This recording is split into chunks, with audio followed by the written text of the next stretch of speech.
The first one was, I guess this, I'm not going to show you in the thing, but like, you mentioned not knowing what to do in the corner with the collie. I have a video up for that, so we don't have to do that here.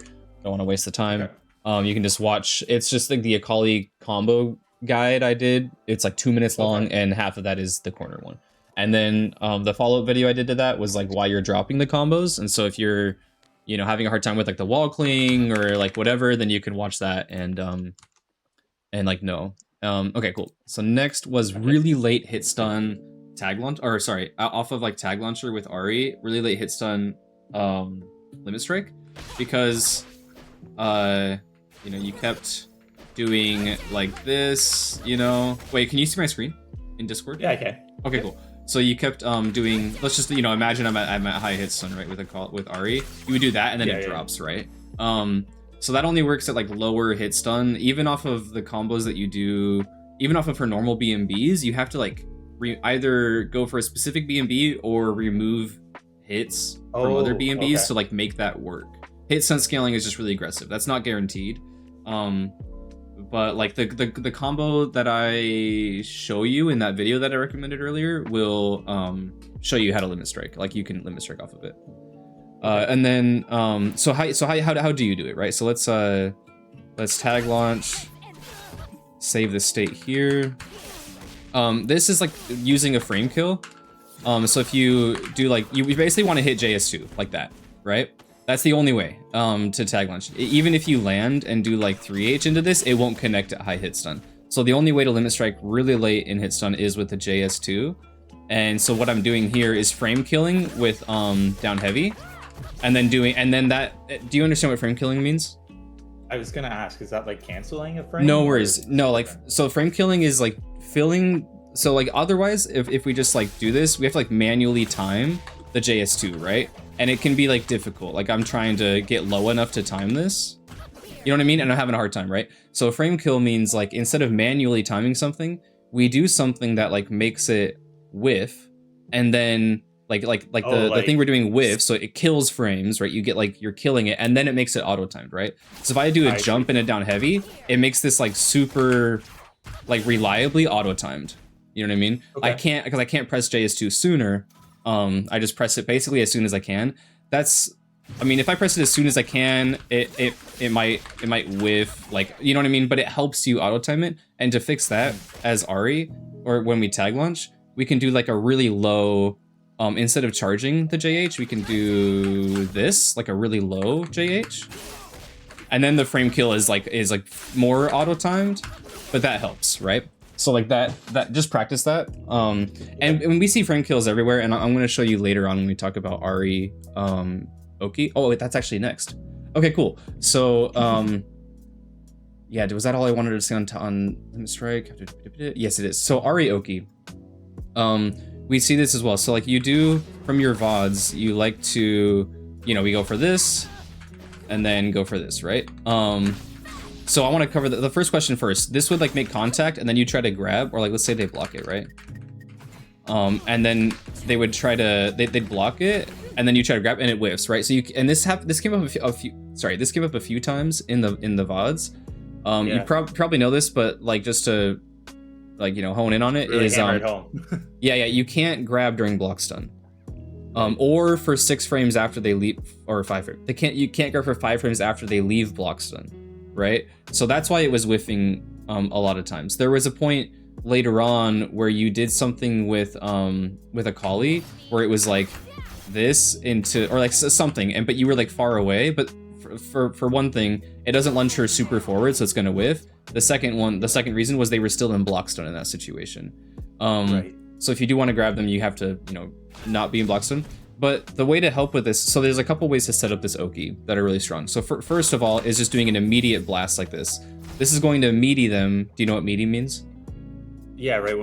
Sort of. You hit them to frame they're actionable, or basically, right? Like I'm going to turn off my camera. I should have done that before. My bad. So first part of this VOD's going to have me on camera. Okay, so yeah, a meaty is yeah, you're hitting them as they wake up, right? Like so let's if they wake up and then they press a button, like let's say Echo presses 5L, that takes 6 frames to come out. Meaty is just hitting them before that, basically. Right. Like hitting them so much that they can press a button, but before it comes out.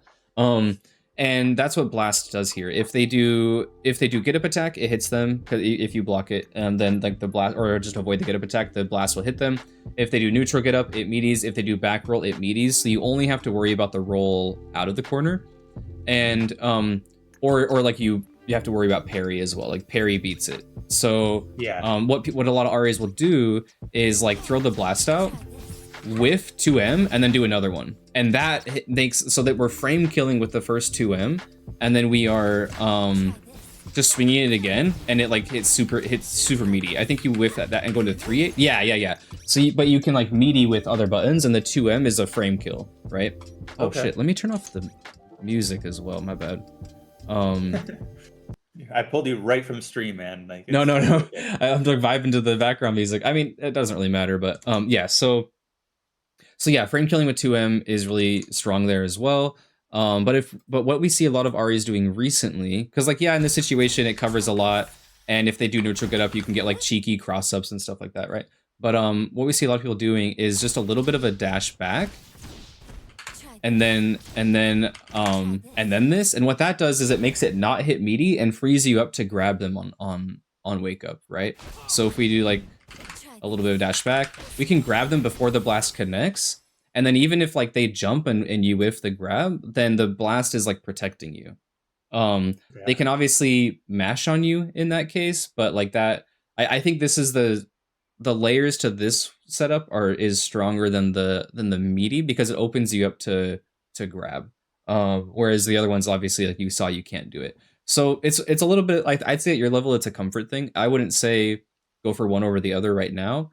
As you level up, I think you might find the dash back to like delay this is more comfortable, because it opens you up for like more oppression, and then the blast just protects you. But for now, like you might just want to do the immediate blast, and then go for like left right stuff and whatever if they do neutral get up, and just cover the rollout with grab.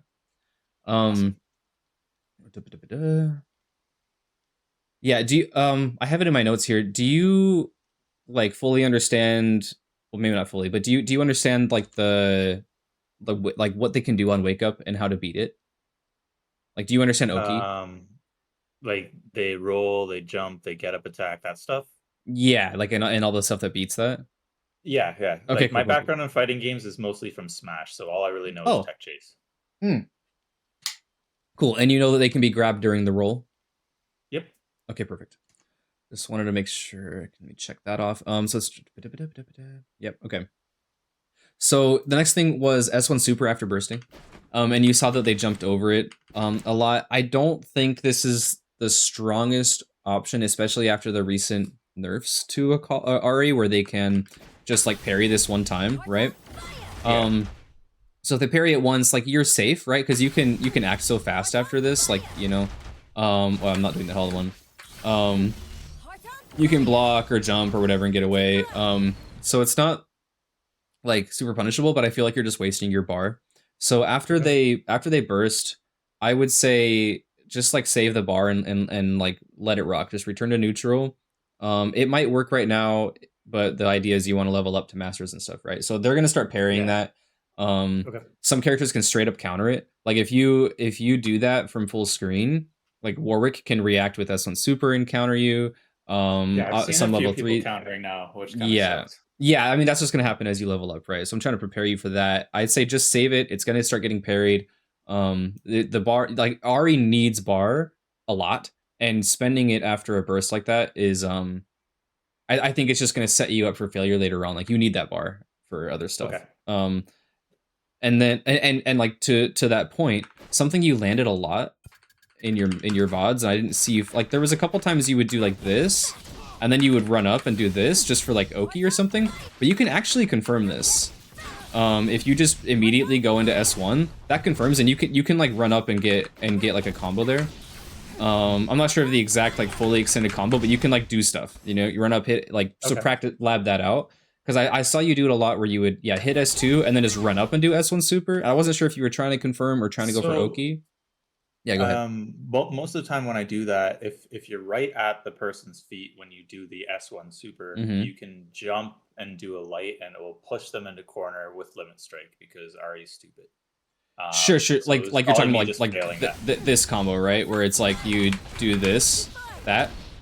Yeah, and then that's Yeah. the tail end of it exactly. Gotcha. Well, I mean, like, so if you land a raw S2, you can do a lot more than just that combo. Like, this is your combo starter, a lot more. I don't know the exact like combo, but like you can like run up and like do like a shit ton of stuff, and then finally like go into that, right? Like you can go into that way later. Okay, so You don't have to just go right for that. Raw Yeah. S2 as a starter. Yeah. You landed that a lot in your VODs. You would land it and then just like not confirm it. And like if you're not comfortable with going for that confirm, you can also just always do this and corner carry them. Okay. And that's just like get killed. What was that? I never really use her S2 super because she's always vulnerable after it. Like no, you're plus 24 right here. Yeah, you're if you hit it, right? I mean, obviously on block, then yeah, you're vulnerable. But like if you land raw S2 and you're not comfortable doing the hell, I would get like lab out. Like combos seem like your strongest point. Or really? One of your strongest points. No. Yeah, no, that's a good thing. Like generally people focus on like it's, you're not even skilled on everything, right? Generally people it's like are the strongest on the combos and weakest elsewhere. But no, I don't think it's a bad thing, and it's not like a huge gap. I was just saying like it seems like you're comfortable in the lab and like combos and stuff and like working on that. Like nobody at your level has grab confirm combos like you do. You know what I mean? So like I'm speaking to a strength of yours, not like a weakness of other stuff. And I would say for your skill level, like you should definitely, I feel like you definitely got this if you like just, lab this out and do the held S1, then just like run up and get a combo, and then you can always, end it however you want. If you're not comfortable with that though, yeah, just like S2 super, corner carry them. And then you're plus 24 here, so you can like, you can do a lot. Like this move takes 32 frames, so you're plus 24. If you let that rip right away, it's only what, like 8. It hits on their 8th frame. Not the worst. They can down heavy it still, but like yeah, I think that just gives an idea of like, yeah, you can do stuff after that, and it's still your advantage. Obviously if they neutral it, if they roll and stuff, then you got to mess with that. But yeah, of course. But somewhere to start. That's good. Yeah.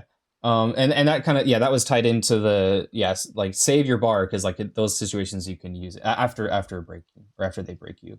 And I guess that also it leads to you mentioned at some point like not really understanding like how people like bait break a lot. Tell me what you do know and I'll cover the gap. I'm just watching Evo.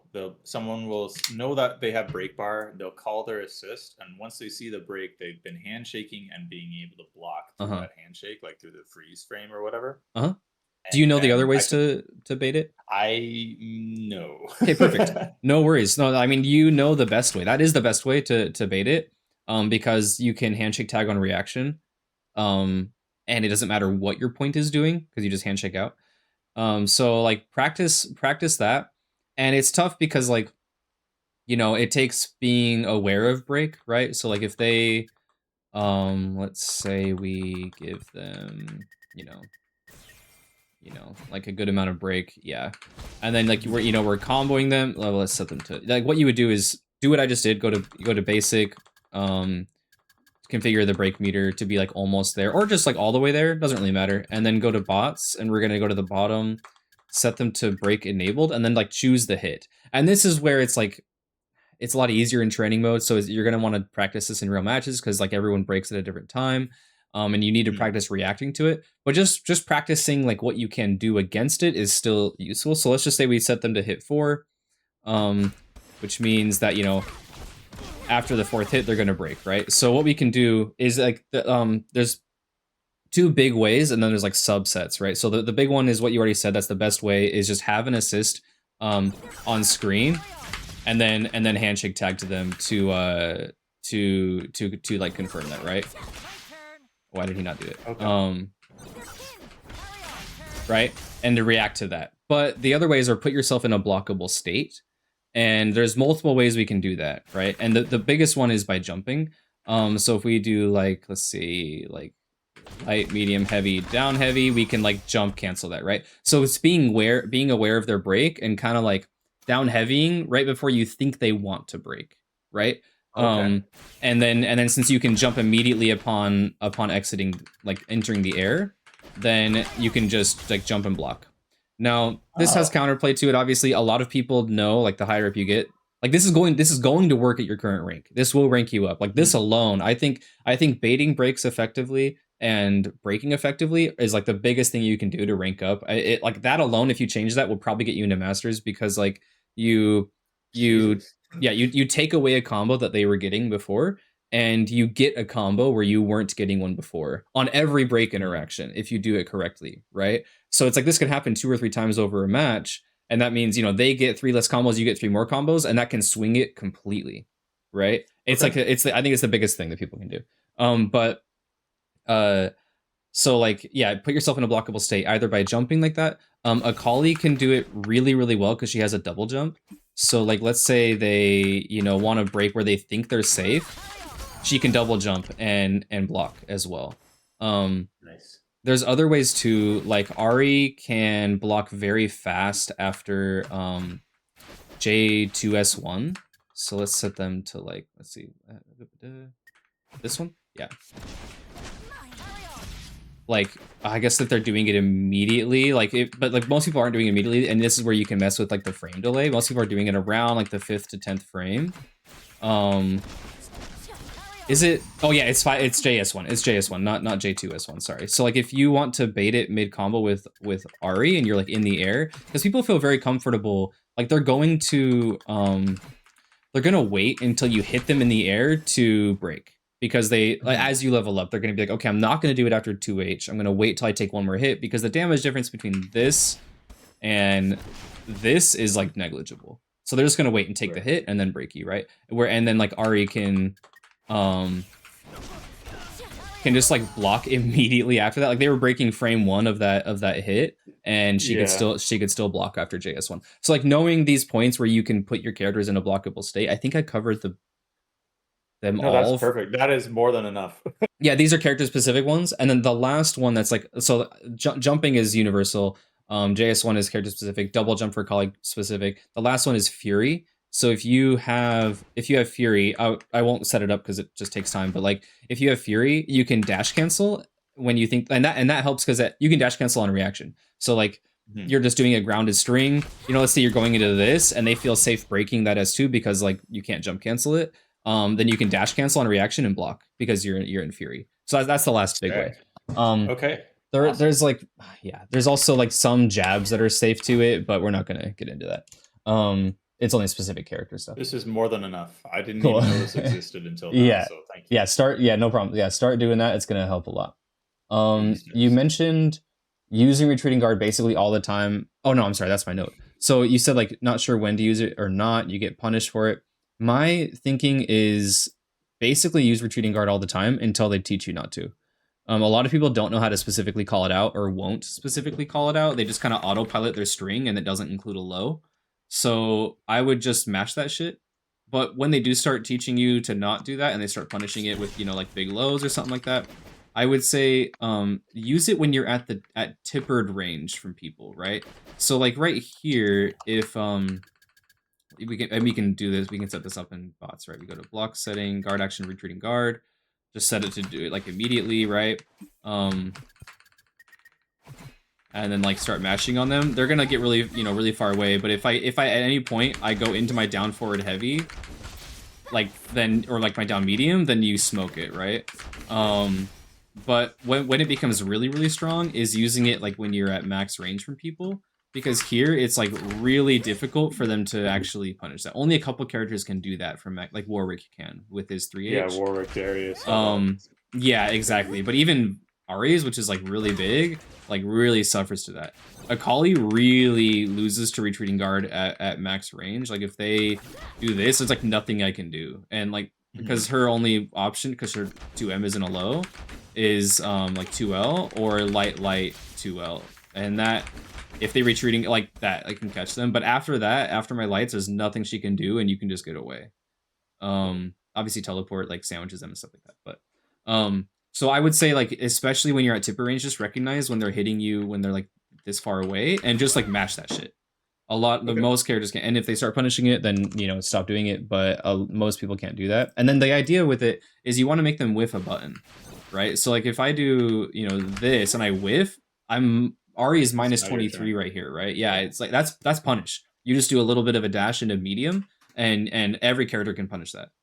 To like dash to make it connect and then go for that. So yeah, max range Retreating Guard is super strong. Start doing it at that point. And then another key times to use it just to get like the juices flowing would be like projectiles. So like let's say Jinx does, because like Retreating Guard gives you meter also. So a key moments would be like Jinx Gatling Gun, because it's a lot of hits and you can Retreating Guard every single one of them and you just build a shit ton of meter.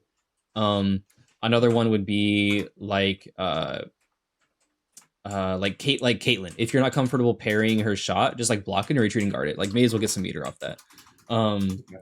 Like Blitzcrank assist is huge. Like don't like if you ever block Blitzcrank assist, Retreating Guard that. You can't Retreating Guard it when he's on point, but you can when he's assist. Some points were not like unsafe to do it. Like it might feel good to do it off Teemo 5L because like it's multi-hitting and you get a lot of meter, but his 2M can catch you and he always autopilots into 2M after that. Yeah. But at max range, it works. Like if he's at max range and he darts you, just Retreating Guard out of there and you'll make the 2M whiff. Okay. Yeah. Yeah, go ahead. Sorry. Actually, you're on a roll. I'll wait until we're done because I got a question, but I'm gonna wait. No. I said to stop me. It's all good. Go ahead. What range do you play these games at? If that makes sense to ask. Yeah, no, it does. It depends on the character, right? So like Ahri, she has really, really good buttons that are pretty long range. So you don't really want to be in their face as Ahri. She's really like very non-committal anyways. Like even if you are in their face, you can always peace out, right? Yeah. So it doesn't super matter with her. Like she's pretty good at all ranges, which is one of the reasons she's like the best character right now. Broken, yeah. Yeah. But like, generally you want to play at tipper range, but that might sound like counterintuitive because then you just lose to Retreating Guard. But like generally, like 75% of your range to 100% of your range is where you want to be, because like from here we can do stuff like this and like let's say we turn them off Retreating Guard.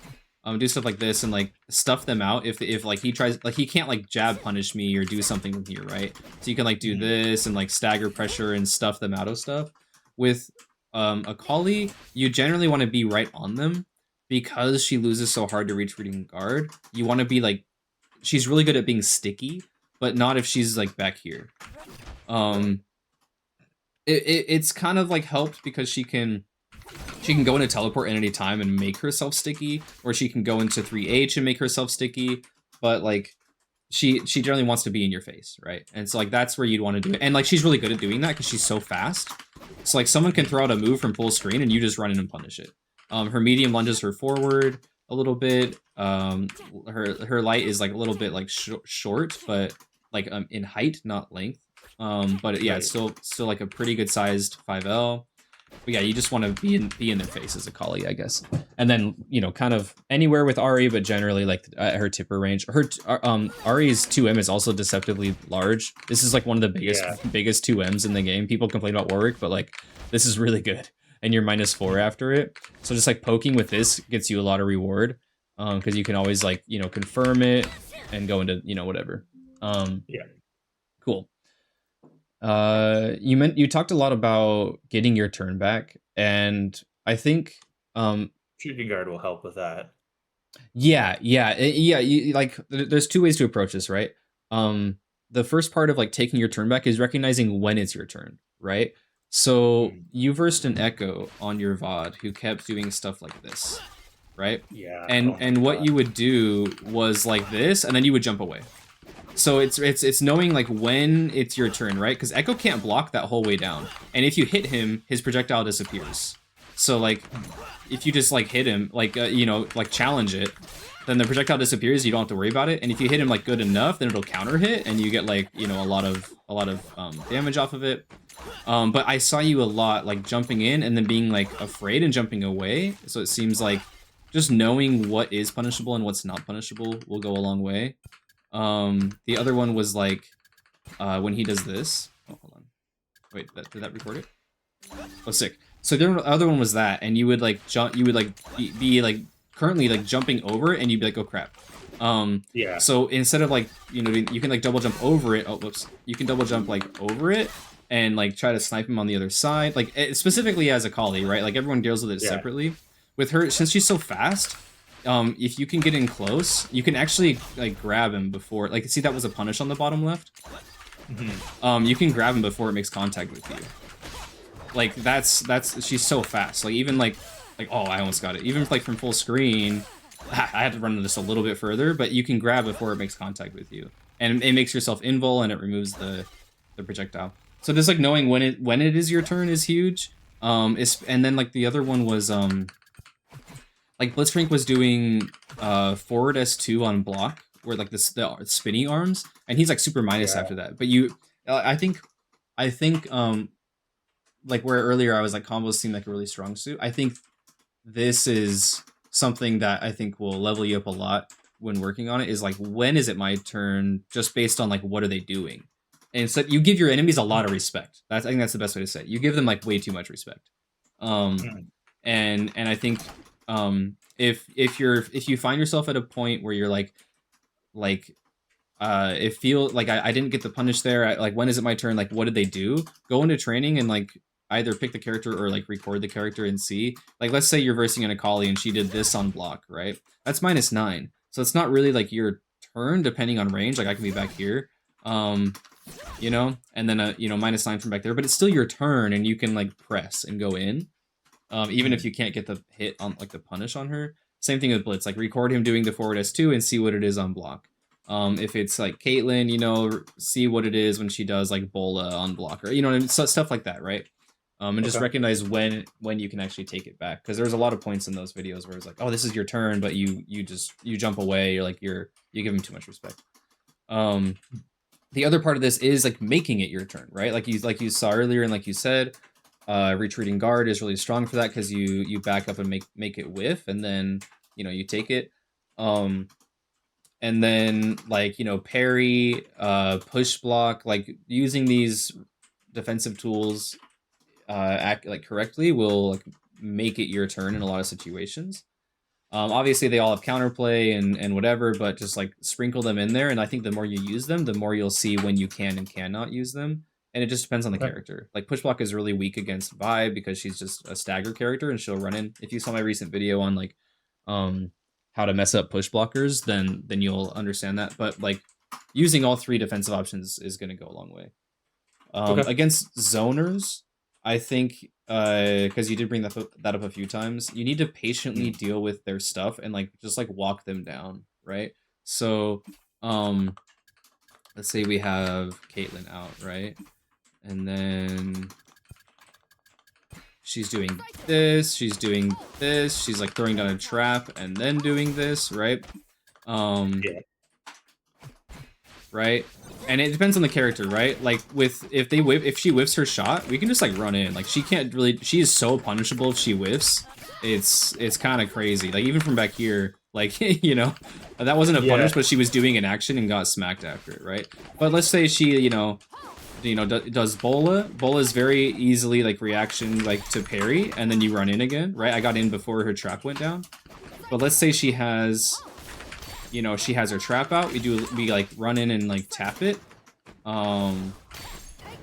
know, it might be like that, and then run in, right? So it's like learning. I think labbing what you can and cannot do against these projectiles goes a long way, and it is like this zoners are one of the things where it takes a lot more effort to counter than it does to execute. A lot more. It's like hugely skewed, right? But you need to hit the lab and see like what can my character do against this zoner against that zoner. Jinx. Jinx does rocket, Gatling gun. Yeah. So like rocket, parry rocket all day long. May as well get the meter for yourself and then take space. I mean, this is just the training mode, but now you see where like we started mid screen and now we're in the corner. Like you need to walk them down. Don't face plant them. Don't just like I think the strategy that I felt from the VODs was like you want to kind of face plant the zoner and hope that they whiff.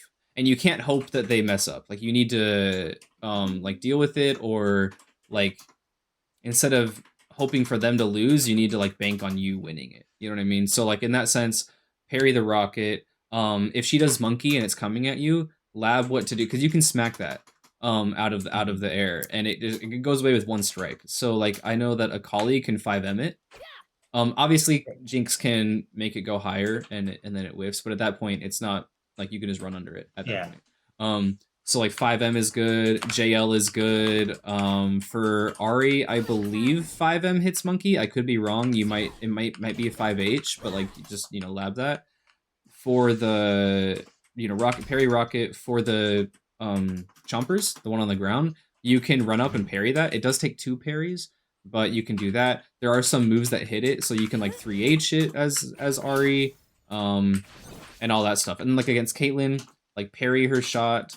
If you parry her shot, wait, can she cancel off of it? If I do that, she can. Okay, yeah, but like parrying the shot and like taking that space, because like in that moment, if I parry that, then I can like punish her, right? And like take space from that. But again, it takes a lot more skill to counter it than it does to execute it. And then trap is like 2L or whatever, and then run under bola and shot. Run under bola or parry bola. Cool. Da, da, da, da. Oh yeah, there was a moment where Kate did this, and you were like, I don't know what to do against that, and that's totally fine. A lot of people like, what do you do against that? You at the time your assist was dead, so me personally, I'm gonna like send my assist out and just like eat it. You're right. Like it's a dead assist. Like who cares? It's not gonna they're not gonna take any damage, and it might depend on the assist, right? Like you saw that Ari just took the first 2, but not the third one. So maybe see, you can send out Akali and she'll just eat all of it. And she didn't take a lot of damage either. Like even if she's alive, you can weigh if that's worth it to you or not. But that was like the way you could have dealt with that. Otherwise, you need to like run and like either avoid it or you can parry this. Oh, whoops. I didn't mean to do that. You can parry it. Some supers get rid of it. You just need to lab like the timing of like how to parry all of them. See, I just got hit by the second one, so it's like a really quick like 3 parries. That's insane, but awesome. Yeah, and I don't really like it because like you're dealing with the super, but then Caitlyn's free to act and like punish you for it. So I'm of the mind of like, like kind of avoid it. Your character's really good at that because you can air dash and jump over it. Obviously, Kate has 2H, and we can go infinitely deep on these layers. But there's always counterplay. Yeah, there's always counterplay. I play with Braum. I like just calling Braum shield and letting him tank it. Obviously, if you have a dead assist, let them tank it. I think that'll help a lot. And then let's see here. Yeah, I mentioned movement to get over it. Super jump forward. Oh yeah, the other one. So like as a Kali, right? If she does this is pretty strong. 2S2, right? Yeah, no, JS2, like JS2 and then call assist, right? So like, and this is pretty good against a lot of zoners. Like if Jinx is doing her zoning pattern, do this, and then now I'm in, doing my thing, right? So I think that's pretty good as well. Like using some kind of neutral skip, and then the same goes for Ari, where you can do like, I guess let me turn that back on. So like for Ari, you can do like this, and I should have called assist a little bit later, but you know what I mean? And then that actually crossed her up. Like Caitlyn had to block the opposite way because Ari was already over her. So using neutral skips with your character is like pretty freaking good. Like we saw, did you watch Evo at all? Yeah, a little bit. Cool. Yeah, we saw Hikari, the guy that won, he plays your team, do this a lot. And like J3S2 to snipe them, or like down forward S2 in the air. And then like, tag to Ari or Akali and pick up the combo. That's pretty good too. Okay, dash Oki. Yeah. There was a good amount of times where like you had a situation where they were knocked down, and then whoops, turn that off. And let's see what they're set to. So here, what we want to do is go to bot. We can set it to like random, or you just want to practice against a certain one to see if it's possible, and just choose the role. Where they were like knocked down, and you would do something like this. And when they're in a knockdown state, that's the Oki you need to play. Like if you've conditioned them to stay still, then this becomes better because they're staying still and we can do stuff and meaty them. But if you haven't done that yet, if you think they're gonna roll, then what's better is just dash Oki. And what that means is using your dash macro to autocorrect for the roll. So instead of like tapping forward or back, I'm just gonna press down dash macro twice with this and chase the roll, and then react to if they do it, right? So like we can set them to random here, right? Do it again. And they did neutral get up, so I'm gonna like try to block the get up attack, right? If they roll, you just practice this, put it on random like that. See, I did the 2 dashes and then reacted to the roll, right? So like 2 dashes. No, they didn't do it. 2 dashes. There's the roll, right? So like practice that, and that's really good with every character can do this in some sense. Some character, depending on the situation, some characters. Well, it doesn't really matter. This is your team. So off of like a Kali S2, you can catch both the roll away and the roll in with just 2 dashes and react to the roll. And then once they're conditioned to stop rolling, then we can layer our offense and our Oki and do more messed up stuff like crossing up and like whatever you want to do. Because if they do neutral get up, then you start doing stuff like this and the assist crosses up, and it's just like really, really strong. And then same as Ari. You don't really have a lot of these situations as Ari because she has really good corner carry and she can always spend a bar to get there even if she's not all the way there.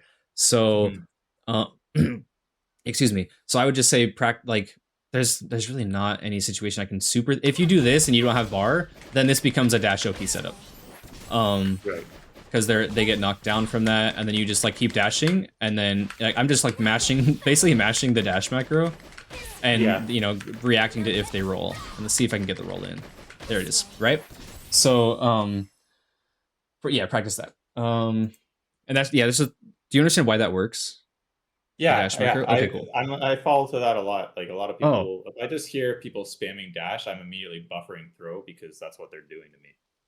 Yeah, try to practice like reacting to the roll instead of like just throwing, because if you do that then they're getting neutral get up and then you whiff and then you die. But like yeah, practice just reacting, like just doing a couple, and each setup has something different. Like with and you just kind of got to know, like off of a Kali S2, it's just 2 quick dashes that'll autocorrect and catch everything. Some people it's like 2 long dashes where you like press it and then press it instead of 2. It's like 2 longer ones. Some it's 3. So you just practice what works for you and your characters.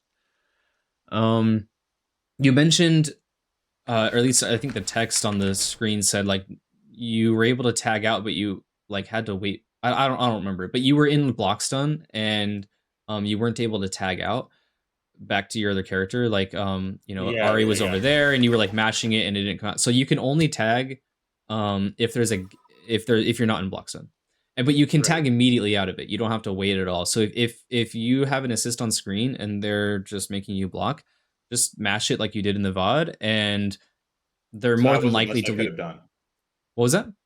That was the best option I had then. Like, exactly. I wanted to swap, so just mashing. You just mash it. You just mash it and hope that they have a gap. If they don't have a gap, then there's nothing you can do. You can't push block because my assist is out. Your assist is on screen. And so you could retreating guard, but if you retreating guard, I'm pretty sure it locks you out of tag until you leave it. I'm not exactly sure on the retreating guard thing, but yeah, just wait for a gap and just like I tend to mash it the whole time and just try to block it out, like block the high low stuff and just wait for a gap and mash it.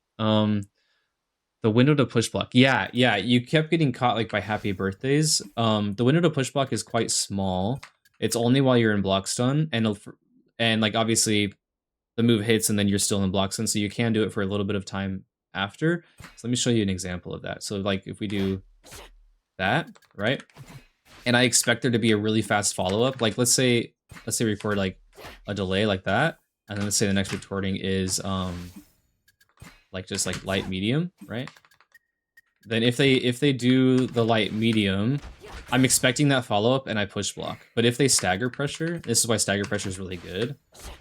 Then you see I just got my assist out because I expected them to follow up with a move. I think that's what's going on with you as well, is like and then I try to push block, but my assist comes out because there's a gap now. And now instead of I'm not in block stun anymore, so my assist just comes out. And this is very intentional by the dev team. The balancing to push block is like if you do it and get baited like by stagger pressure, or you just call it poorly, then you're getting happy birthday, and that character might just like die. Even if Akali blocks, like they can just kill Ari. That's very intentional. So you're gonna want to get used to like how the enemy wants to structure their pressure and like when to push block. Generally, early and often is the best until they start punishing you. Vi is very good against early and often. She's just good against push block in general. But so in both these situations, right, I can turn on that other recording and let it randomize. If I just do it immediately, then it's like pretty safe. I don't have to like wait, right? But and you can do it for some time after. So like if I set this to do like this, right? It's so much block stun that like you'll see like how much time I actually have after to execute that. Oh right, no, that locks me out of push block. Sorry, let me do a different move. Like that, right? Oh no. Any charged move will block you from that, right? No, only charge heavies. And like some other specials, like Darius Ebrand. But like he saw that like after the hit connected, I was see how long I had to actually push block it because I was in so much block stun. But once I leave block stun, then I can't do it anymore. So you can kind of practice against like as long sometimes as the blue visual, I'm able to use it. Yeah, that's a good way to think about it. If I have that circle on me still, yeah, see the circle went away. If I still have that like blue visual, then yeah, that's a really good way to think about it. That's a good visual way. I should teach you about that. I say block stun, but I think that's a very that's really good. So yeah. Yeah, thank you.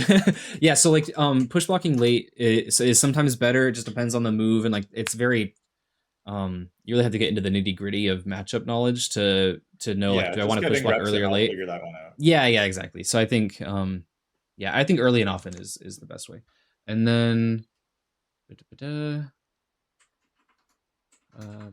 talked about Blitz Forest too.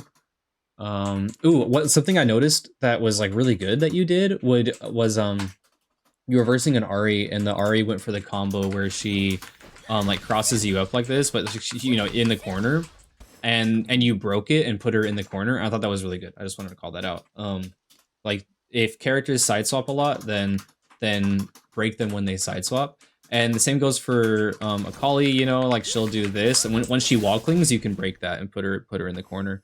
She can jump off and block it if she's expecting it, but like yeah. And then this goes really good for your team because if they have break, like don't do that, right? Like if I'm Ari, then maybe instead of doing that, I go for this, right? You know, okay, good man. Okay. But yeah, it was really good that you did that. Okay. We're talking about getting in on zoners and like taking your turn. Something I noticed you doing a lot against Caitlyn as a Kali was like full screen JS1. She's just back there zoning, and you were kind of doing like this, and it doesn't really serve a purpose for you in that matchup, and she's just going to snipe you out of it. It's really good against people who want to rush you down and like face plant you, but if Caitlyn wants to zone, then I think we need to loop back, you know, just remember what I said earlier and try to like walk her down, deal with that zoning. Put them in the corner. Something I didn't mention was the idea is you walk them down, put them in the corner, and then like destroy their escape option. If they try to jump up and over you, then you might air grab them, you might down heavy them. But staying grounded and staying patient is the best way to deal with them. And you just keep walking them down until their back's to the corner, and then you punish their escape option. But yeah, so looping back with Ari, Akali held kunai. Try to not do that because you're kind of like stalling for time and letting the zoner access their win condition, which is stay full screen and keep hurling projectiles at you because they're just going to chip you out or get the life lead. And then as Ari, it actually is not so bad because you can do stuff like this and then like air dash in, so it's not terrible. But like as a Kali, if you do held kunai, then it's like I can't really do anything until I land, and then I'm at the mercy. It's like kind of the same thing I showed you earlier where Echo does air time winder, where if I do this a lot, then they can just like punish me. And hit you. Yeah, or like Caitlyn will just shoot you, right? So like I've seen if I do that against good Caitlyn's, they'll just level 1 super me. It's like all right, well, I guess. Yeah. And then Akali's S2 super is a command grab, but at that time, yeah, you weren't in range. I don't know if you remember the situation, but you weren't in range. It's very short. Yeah. Comboing intuitively. Yeah, you mentioned something about a lot of thought or like I'm either like 100% focused on doing the combo or I'm focused on adapting to what the other player is doing. And that's where I want to be in the latter situation, but yeah, I end up dropping every combo. Because of it. Okay, so this is just there's no trick to this. This just comes with time. Is it? You said you came from Smash, right? Yes. Where is this your first like FGC fighting game? Like that's not a platform Yeah, fighter. yeah. Okay, Yep. yeah, yeah. So like this is just one of those skills that you need that will develop. And like the next game you play or after a year, you won't even think about this anymore. But it's just it's practice makes perfect. And uh, there's a couple layers to this. Is like if you are, oh, sorry, excuse me, sorry. That coffee. So if you are thinking a lot about what will come, and this I mean this goes for life, I guess, but like if you're thinking a lot about what will happen, you're not thinking about what's happening now, right? So you know that. That's why you're saying I want to be in that latter situation. Um, and I think this is like maybe you need to do like drills before. I don't. You probably do this, but like drills before you hop online, where you like get comfortable with your combos and stuff. Um, but there will come a time where all your brain power is going into playing neutral, countering the other character and stuff. And when you land the hit, it's just muscle memory, and it just happens. Okay. Obviously, you'll still have drops just because we're human, but it won't be because you're thinking all about that. And then like the other layer to that is like if you're thinking all about the combo, then like you're gonna get smoked in the neutral, right? I still do that all the time. Like in tournament, I'll be like, I have 3 bars, I want to level 3 his gap. And now I'm so focused on like waiting for a gap and mashing level 3 that I lose to other stuff. And it's like Right. that's you can't do that. You have to like let your brain Tunnel. flow and be open minded. What was that? Just tunneling. Yeah, yeah, exactly. That's perfect. Yeah, yeah. Try not to tunnel. It might take mindful practice at the beginning. Like if you find yourself thinking, "Oh, I really want to land this combo," like you have to like intentionally, mindfully be saying to yourself, "Okay, that will come. I'm just going to focus on this." Because I think getting the hit, even if you drop the combo, getting the hit is the most important part. Okay. And then the muscle memory will take over. Hmm. And if it I think the more you do that, the easier it gets. But it's just something that will come. No quick trick. Okay, so now that was everything from the first VOD, and I know like if you have time, I'm totally happy going overtime. Oh, Just absolutely, dude. okay, cool, Yeah, cool. I wanted to pack in as much as possible. I knew this was gonna go over, and I don't care. So you're the best. no. So second VOD. At 46, you talked about not having a neutral game plan. So let's come up with some Yeah. sequences that you can do, right?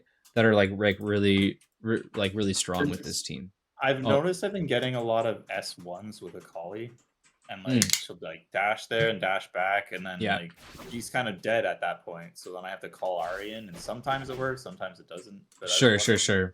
Yeah, this is good. Like running in and just doing that is good, especially when you notice like if the zoner is about to touch the ground, like you can hit it from pretty far away. And then Mhm. even if they and like you probably want to tag off that, um, or because you can always puppet the second S1. So if I do like this, I cannot puppet. I mean, I've seen oh, it spelled out. I don't fucking get it. okay, okay. Well, that will come with practice. What I'm doing here, let me just teach you the sequence real quick. Is like if when you tag, obviously moves don't come out, but you can press the puppetable move in that tag window. So like right after I tag, if I like press like assist and then S1, nothing will happen with RE, because like she's in that screen freeze. So like like that. But if I delay it, so if I do this, then I get S1 for both of them, and it drops the combo and stuff. But like that, so at its base value, you can like do that to hide the input, I guess, in the handshake tag. But generally, like Okay. in your sequence, what I find to be like pretty strong, and it is strong with this team as well, is when you have a move that will double up, that's like good, right? So let's say we are like let's say they're blocking, right? Let's say we're doing this, and we're like we want to get in, right? We can call Ari like assist, run in, tag, and do down S1 with Ari, and then tag back. And so you see how they blocked the Mhm. first S1. I did the down S1 with Ari, which doubles up the input. Akali doesn't have a down S1 follow up on this puppet. It's only S1, so it doesn't matter which direction you hit. If you press S1, the second one is coming out, right? So do this down S1 with Akali. It doubles up, and now I'm tagged back to Ari. I was plus well how plus was I right there? Um, right there, plus 15, so it's like definitely my turn. And now even if I mess up, that blast is coming from behind and like saving my bacon, right? So that's a pretty good sequence. I do this all the time with Akali and Braum because Poro is on an S1 input, and I can throw Poro over there and then tag back. So that's really good with this team. And then other sequences are like, you know, like neutral, because we're talking about like neutral sequences. What we're really talking about is like rush down neutral skip sequences. And that can be like this, you know, that crossed up. If you saw which way that Caitlyn blocked, they had to block that cross up, even if I call it really soon. Can you put input display on so I could just see this? Oh yeah, my bad. No worries. It hasn't been an issue until now. Do you like the input history or like the control? Oh, we'll do both, whatever. So like, you know, I'm doing this, and like that was same side, that was opposite, but you can call it like really soon and make it like right there. Oh, almost. But like you can practice that and see. I get opposite. Are you holding S2? I'm holding S2. Yeah. Okay, cool. Yeah, but that's just like neutral skip stuff, right? So if like it's pretty good against zoning patterns because they are they're usually very like lateral, horizontal. And if we just like use our really good double jump movement and stuff to like get over the projectile, then at that point we can like do stuff like that. See that like she had to block that cross up. And then you just like, no matter what you tag, because like right here we're minus 29 as Akali, right? We still have to land after the S2. But if you tag to your assist, now you're plus. If they blocked it, like if they block it, you're plus. It's really good for Ahri because now you're airborne and get to do that kind of stuff. Okay. And that's both her assists, actually. Even her back assist. You know, I think this is like a big strength that not a lot of people like below Masters, Grandmasters like abuse with Ahri is her assists leave her airborne on tag. So you can, it's a, like Ahri is not scary on the ground. She's scary in the air. And if you can make her access the air, then it becomes like way better. And that's why she's not very good solo, because you kind of need an assist to set that up. But in any event, yeah, it's like neutral skipping, doing the S1 thing that I showed you. Just like, it's like, it might look like a lot is happening, but it's really not. You just like S1 tag, down S1 tag back. And now we have that. I kind of do like a shitty version of that already, but I've never actually... And then you're halfway there, yeah, no worries. Yeah, it's in progress. So that's good. Okay, awesome.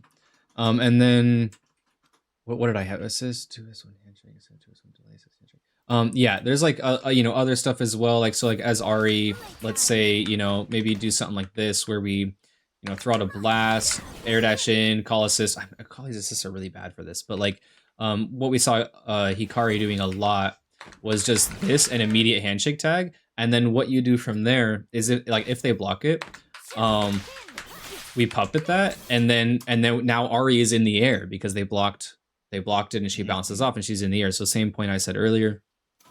So we saw him abusing that a lot, where you puppet the S1 and tag back to Ahri. Okay. But like I know this is, you know, I think that's like a very, very high level use of this, but I think you'll get there really fast. And I hope this like gives ideas of how you can do something at your current absolutely. Rank. Other good stuff is like if we land, like if we are trying to get in, like we're kind of close, like right here, what you can do is like do S2 as Ahri and then teleport across, and you're still safe. So like right here I'm +9, so I can true string that with Akali, or I can go for like strike throw, I can go for overhead. So if we're at like that mid range, we can still access and get in like that. But yeah, at max range, I think it's going to be a lot of like this kind of stuff, you know, and using your air dash movement, using your great movement on the team to finagle your way close enough that you can then call assist off of it and get in. Okay. Yeah. And then let's see. Oh yeah, you love this. So what big thing I noticed was you really like going for S2 super. If it's, and this is, there's two things about this. If you are going for it, practice the dash key off of this. It's different than the S2. Is it 2 dashes? Let's see if we can catch the roll in. Let me see here. So let's like that. Go. Yeah, see, two didn't catch it. 2 didn't autocorrect, so you might need to do like 3. Let's see this. It's been a while since I labbed this. There we go. It's 3 dashes, and then you catch the roll on that. 3 quick dashes. But like, if you are going to go for it, I think we need to take a step back and like address the I decision don't know making how on to that. use her S1. Her S1 super makes Neither, no bro. sense. Just take the, so like how you, if it's not going to kill, and this is, I talked about break earlier being the biggest thing. This is the second biggest thing, is spending resources when it's not going to kill or you're not going to access a win condition. So like for Ari, it's not bad. Like you can spend an S1 super mid combo because you're guaranteed a limit strike, and then it gets you some of that meter back. It's not a huge deal, and it gets you a lot of damage. So it's kind of like accessing a win condition with that bar, especially if you're mid screen. If you're not making it all the way to the corner, spend the bar. You access your win condition as Ari is get them to the corner and mix their shit, right? So the bar is okay to spend. As a Kali, you never your combos corner carry 100% of the time anyways. Like the combo you're doing is like the best one in my opinion because it has a great balance of damage and corner carry and everything. And so like instead of spending bar, right? Like let's set up this situation. So like, you know, we're ending with this in the corner and you tend to spend the bar right there. So instead of doing that, we're just gonna want to, you know, limit strike off of it and then cancel into smoke, like smoke up. And that's kind of like she builds a lot of meter because she's really, really good at limit striking. And then like you get the smoke out. Whereas with S2 Super, you don't. And with S1 Super, you might be like, well, you know, that gets smoke out too, but you're like really, you're not close enough to them to make it meaningful. So practice like limit striking into smoke. And then you can like catch the roll as well. So like, or you can just do this. If you don't want to limit strike, just do S2. And then, you know, do what I showed you earlier with the double dash Oki. But if you can, like, if you want to limit strike, do that. And then, you know, do the same thing and like start catching the rolls and stuff. But save your S2 super is actually pretty high damaging, but just like save the bar. So like the other reason to save the bar, especially as a Kali, is her assists are so bad, but you playing her point, which is I think the correct team configuration. But when she dies, you want a lot of bar for her super assist. And if you're spending bar on her and then she dies and you don't have any, it just feels like really, really bad. Oh, that eats bar? Her 2 tag or whatever? Oh, super assist? Yeah, super assist uses their bar, their assist bar. Oh my god. I've always been like, man, I messed up the input again. But I just probably didn't have bar like a friggin' Yeah, you didn't have bar. No, you're good. Yeah, the more you know. So like so she limit strikes really, she's like I think she's one of the best, if not the best at limit striking, and because she doesn't need to use bar to do anything in her combo, whereas like, you know, Echo and Ari spend a lot of bar to access stuff, and she can always limit strike and build it. So you should like always have 3 bars basically as her, and then and her level 3 is really good. I think it feels like one of the highest damaging. It might not be, but it's very high damage, and you can just like kill them. And S2 Super does a lot of damage, so you can just like kill them, and then you have, you know, she dies, you still have bar for the super assist. So practice the limit strikes off the combo you're doing. Like the mid screen like optimal combo that you're already doing, you can always run up and do one hit of heavy into both down heavies, and then you cancel that, which is like the same thing that Ari's doing with like the double, or she can cancel her S2 into the Foxfire Blast. You do the same thing with a Kali, and you cancel that 2H into smoke. If you press it too soon, then it doesn't come out. Like you have to wait until they're kind of like on their way down from the down heavy to do it. But you should, to know that you're doing it correctly, the best you can be is plus 18. I was plus 17 right there, so I was 1 frame off of charging it, which is like not the biggest deal. If you're more than plus 15, then you're doing it right. Okay. And then the best way to limit strike with her is with JS2, and you can do this after your combos as well. But you have to have a really perfect charge, like perfect timing on charged smoke to still be able to catch the rolls. So I think for now, just do the heavy one. Just do down heavy. Okay. And then, you know, obviously that doesn't apply. We already talked about that earlier with like max hit, stun, tag launcher and stuff. But let's see. So don't do super, that's gonna kill.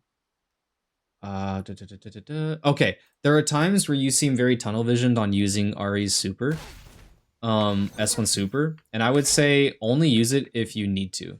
There was multiple times where like you could have killed, but you did like just this, and then went for super and did this sequence, and that killed, and it was fine. But like there were times where it's like, oh, if you just did like a little bit of a longer Ari combo and like didn't do that, then you would have killed and saved the bar.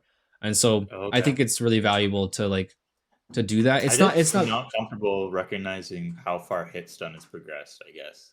Like there's no visual for it. You just have to right. know. You just have to know, I don't right? know. Well, and this isn't really like a hit stun thing. This is more of a like this specific thing is more of a like Oh yeah, yeah. I recognizing guess how I much health just they have. yeah. I guess I'm just like I don't know what else to do. It's like okay, here they are in the combo. It's time to do the S1 super. I think And you could that's do like yeah. three Yeah. each, and then another one. I don't know. Yeah, you can generally, and this is just gonna this is part of playing Ari and like hitting the lab and seeing how much of a combo can I do before I have to go into S1 before my S1 super sequence will stop working, right? And we're gonna talk about Okay. that next actually. So like um you know, if you do this combo with Ari where you know you zip around and then do it all, you actually have to Mhm. cut it a little bit short to be able to go into the S1 super sequence. But like knowing Oh, how to maximize that without S1 super is valuable because like you may not even need the bar. And then you save the bar, which is like she's so bar hungry. And her super assist is pretty good too. So it's like if she dies, then if she dies first, then you have that still. Um okay. but the yeah, that leads into shit, I'm brain farting. What did I say we are gonna talk about? The We were doing neutral skips, then combos. we're now looking at saving resources. No, but yeah, I Uh, just was talking about this exact thing where she like doing a longer combo, and instead of spending bar. Oh yeah, yeah, I remembered. Okay, so like yeah, to your point, it seems like you might sometimes have a hard time understanding how much hit stun they've gone through because like sometimes you'll do this and they're at too high of hit stun and the JL doesn't connect. yeah. Um, and that's gonna take some practice. Like you need to hit the lab and see like kind of try to replicate every situation and see what you can do. Like how to like maximize the combo for your own comfortability before that sequence stops working. Um, and so like practice just the common sequences like mid-screen combo, corner combo. What happens if I land assist and then get the combo? You know, generally if they haven't left the ground yet, then like you're totally fine to just do whatever and then go into that like optimal combo. But let's say they have left the ground, like let's say you hit with this, what can I do to maximize it before that stops working? um Mm, and if you're not, if you, let's say you find yourself in a weird space where you're not really sure, just try to end with her like what you do on tag launcher where like you know go into this and then S2, and like instead of spending the bar just go right for limit strike if it's not going to kill. If it's going to kill, then like you know go for it. But I think it's just going to take practice. I actually don't know like you know you're the RE player. I don't know all like the optimal routes to do like what you can do before it, but if you find yourself in a match and you're like, oh, the JL didn't connect, it's probably not like a timing thing. Like you seem like you have that on lock. It's more of a hit stun scaling thing. So just okay. like try to remember the combo you did and like how it started, and then go in training mode and be like, okay, how can I cut that? Just like maybe just cut one move out of it and then go Right. for it and see if it still works, right? Okay. And that's just like part of playing RE. Um, Okay, there were times where they do like something that's very punishable in your face, and you would go for like a light starter. So this is more about like maximizing every hit, right? If you notice that they do something like really punishable in your face, then try to get a medium starter because the combo is just gonna be so much higher. There was one instance of it. I have a timestamp of it, but uh, yeah, it was like almost 2 minutes into that second VOD, but where you got the hit with RE 5L instead of 5M, which is actually only a Oh, 2 frame difference, but it's so much different in scaling. And you had to spend 3 bars to kill. Oh, sorry, I hit my mic. You have to spend 3 bars to kill instead of just like 1 bar or no bar. And then okay. that led you into the next character with having no meter, and it kind of snowballs from there. I think you still won the round, but I think it's valuable to just like recognize like when there's so minus that I can just like start with a better button. But at the end of the day, it's like you got the combo, and like the same conversation with RE S1, it's like you know you got the kill, so does it really matter if I spend the bar or not? And it's like this is just part of maximizing Just to and optimize it. yeah, Yeah. optimizing, and like this is the mindset you need to be in to reach your goals of like getting into grandmaster and stuff. Is like you need to like hyper optimize these small things. Um, Okay. Same thing with the break stuff. It's like, well, if my combo, if I'm two touching instead of three touching, then it just becomes like that much of a difference. Um, sometimes, and this is like this concept I'm about to talk about is fairly new. With how much break people build, where like let's say whereas a collie and they're like, let's just for example say they're like pretty low on health, and like right here if we do this, then like S2 super will kill, but we end up going into like like the this and then super. It just gives them more break. So if you recognize that like I'm going to have to use bar no matter what, just use the bar. Right. Don't worry about doing extra moves before it, because there was multiple times where like they had like 10% left or something, enough where the one bar would kill, but you tacked on a bunch, and then they had like 3% health left, and you still end up spending it, but you built them a lot of extra break in that. Mm-hmm. Before it would have been valuable to do the extra hits, because like let's say because you build meter on hit, right? So it was more valuable to tag on as much as possible, so you build as much meter as possible before killing. But now it's like Right. not worth the trade off of building them break. And this is like a very high level, like this is something that nobody talks about below like tournament or like challenger play, but it's Yeah, I mean, yeah I'm still trying to learn the routes, so it's like I have yeah to do this or get the muscle memory in. But sure, and that's I will keep valuable. that in mind though to Yeah, keep yeah, just the keep it. Yeah, power yeah, system growing. nice. Ba-ba-da-ba-da. Ooh, yeah, you did something really nice around like the 3.5 minute mark where you called out Echo's Time Winder. Like, so a Kali Super Assist, another reason why it's really good, is it's really good at calling out zoning patterns. A lot of zoning patterns, like they're not moving. They're either moving horizontally, but they're not moving vertically, but they're not moving horizontally. Yeah. And a Kali Super Assist is really good at that. You did a good job at calling out like an Echo Time Winder pattern. And that with this team, it's a reason that I prefer Kali Point is like if Oh, she's Caitlyn's dead. She's so good. yeah, and if Caitlyn's doing this stuff, then she's just gonna get smoked by it, and then you run up and kill her for it. um Mhm. um so low JS2. Okay, yeah, you landed. Let's make them jump really quick. You landed really low to the ground JS2, and you were like, I'm not sure like what I can do there. If you're really low, Yeah. you can actually combo off of this. Oh. Really low. Like you can like run up and get, and you were low enough to get it. You can run up and get like 5M. Um, if you're like really fast, or like S1. I think works. Does JS1 work? No. Yeah, you can do like S1 off of it. This is especially useful when they block this and you get cross up. You can combo off that as well. But this is like a very niche situation. It is Yeah, it's not worthwhile. something Like, to plan around, right? no. It's more of one of those things where it's like I'd say stick with the combos and it's one of those things where Yeah. it's like, oh hey, I landed. This is like goes into like how to train, right? It's like, oh, I landed this like very niche situation. What can I do there? And then going and labbing it out. But this should come after like the conversation earlier. This should come after all your other stuff is just muscle memory. And then you start confirming off random hits. Like, what's the max thing I can do off 2H? Yeah. Or like how do I maximize my jump grab combo? And you've already been doing like grab combos already, but like yeah. So I just wanted to mention like there is something you can do, and it's less about the JS2. It's more about like if you have these niche situations, hit the lab and lab Yeah. it out, and then maybe the next time it happens, you don't execute it, but you're like, oh, I could have done that there, and then the more times that you think about it, like I could have done something, then eventually you'll do it one time. And once you do it one time, I find, at least for me, is once you do something a single time, it becomes like infinitely easier to like keep Mhm. doing it. And once you do it 2 times, it becomes even easier and you just like solidify it. But it's Yeah. doing it that first time that does take intentional brain power. Be like, oh, I just landed JS2. I'm going to try to go for it. And you might drop it on the first attempt, but then you might pick it up, right? So it's like, yeah, just having that in your mind. Um, Okay. S1 tag is really good with this team. Talked about S1 tag. I talked about braiding burst. We talked about jumping over time winder. Oh, sick. I did skip forward, I guess, earlier. We talked about RE mid screen S2. Ari S1 confirms.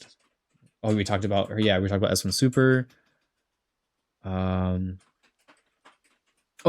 okay. This goes into just knowing when people are punishable. You had a situation where you were playing the Yasuo Ilaoi, I think, and he did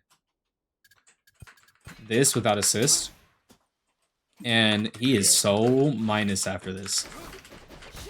Like from full screen. See that punish on the bottom left? Like you like did this and you jumped away. And he didn't have assist up. So this is one of those things, right? Like knowing how punish, like I'm from full screen and oh, that was barely not a punish. Able to get the punish on that, especially with the Kali, she's so fast. And Ari. So yeah, that just goes into the conversation from earlier. Just wanted to show you that. Recognizing what moves are really. Yeah, that is only good with an assist, like only, and then even then it falls apart if you know how to deal with it. But we won't get into that right now. Was I anti-airing and stuff effectively? I hear that's something that's big at my level. Yeah, I didn't see a single one where it was like, oh, like you could have, like I didn't see a bad anti-air or a spot where like you couldn't and you, or like you could have and you didn't. I don't remember, so I didn't stick out to me. So I don't think that's something you need to work on. Yeah, I think yeah, you had good stuff. Obviously, everyone can work on it. Like some people are just really cracked at just like staying grounded and waiting. And that might be something you practice. But I think at your level, like you're doing good on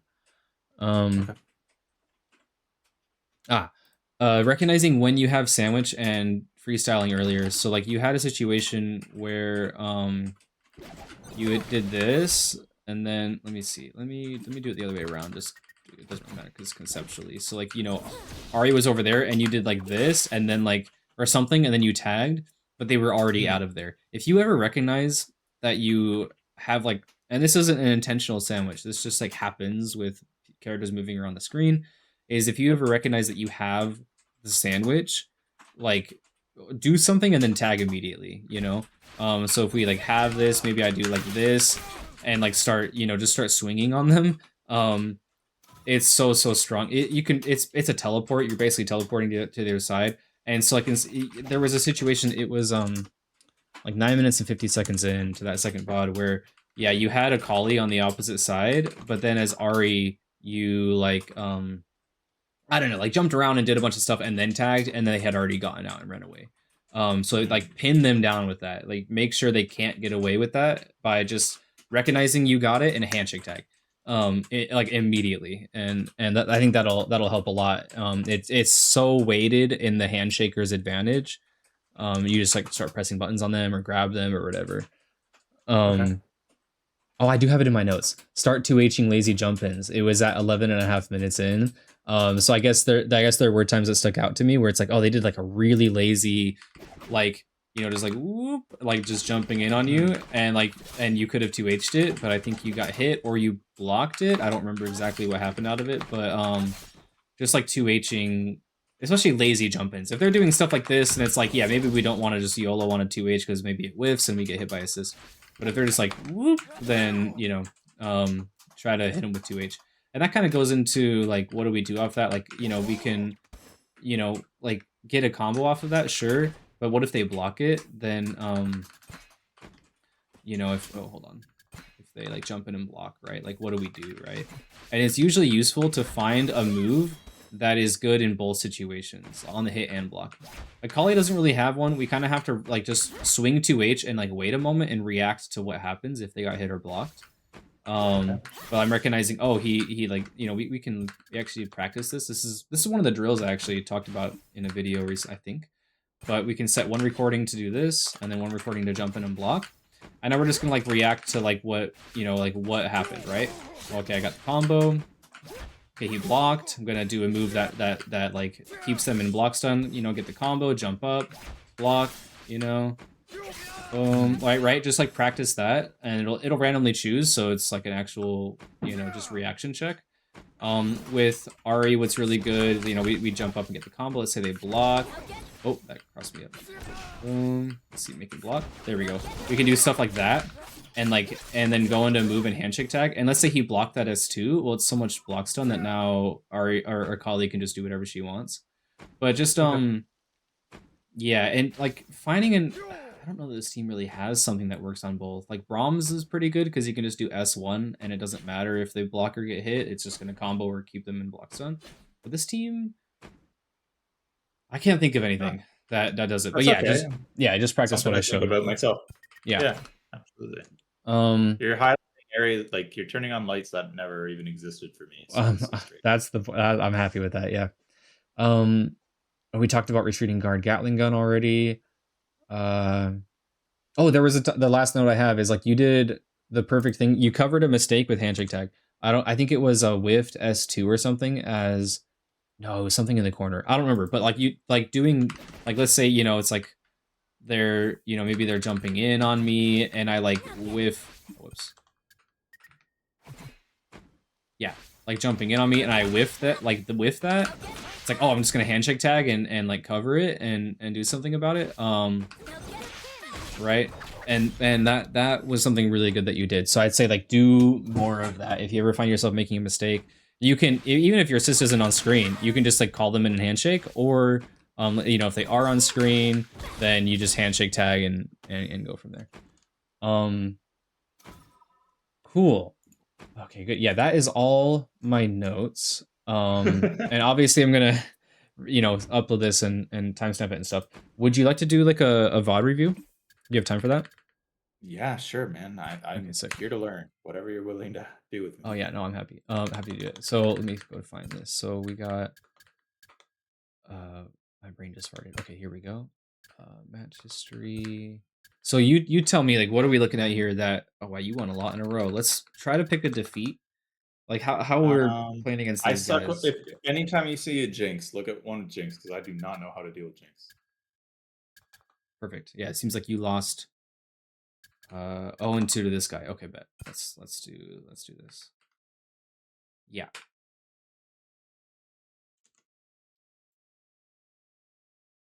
I think I was also booting up your stream, so it's probably like. Oh, we can pick Maybe a different my one. no. This will probably be good, but it might be Okay. very evident. It's like you're an idiot. No, no. Let me see. Let me go back. Sorry. Okay, here we go. Why'd you stand here for a second? Maybe you were booting up the stream, so you just like stood there. Maybe that's what that is. Yeah, you seem to stand still for a sec. Yeah, here, recognizing when Jinx is on assist is like such a you just look for it and parry it. Like just parry that all day long. Because if you had parried this rocket and recognized that Vi is charging up, well, now that becomes an easy punish on Vi. You could either parry and cancel the parry into S1 and punish her, or parry and then parry the Vi, or parry and then jump back and let the Vi whiff. Like there's a lot you could have done here. Okay. But it's all about like turning. Like Jinx rocket is so advantageous for her until you parry it, and then it immediately becomes a way for you to turn the tables on them because you can parry and then act and then like kind of react to whatever's happening on the screen and turn the tables. Like rocket is not very good in neutral if you can parry it. Okay. Not just because you get rid of it, but like because of what I said about reacting to everything else. Yeah, and then she gets like a double combo there. Rocket, yeah, and now she's accessing her win condition, keeping you at full screen. Yeah, you do like to, yeah, run like into the, yeah, parry that rocket, yeah. Nice retreating guard though, nice retreating guards, that was really good. Vi rarely goes for lows, so retreating guarding her is pretty good. Well, she teaches you not to. Nice push block. Oh no! Let's see here.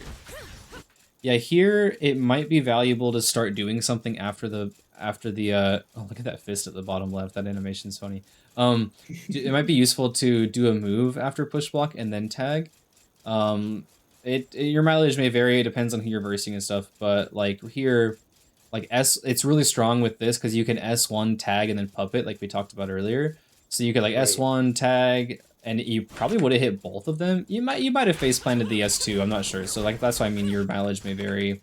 Yeah, you probably would have face planted the S2 here. So like yeah, jumping over or just like giving space.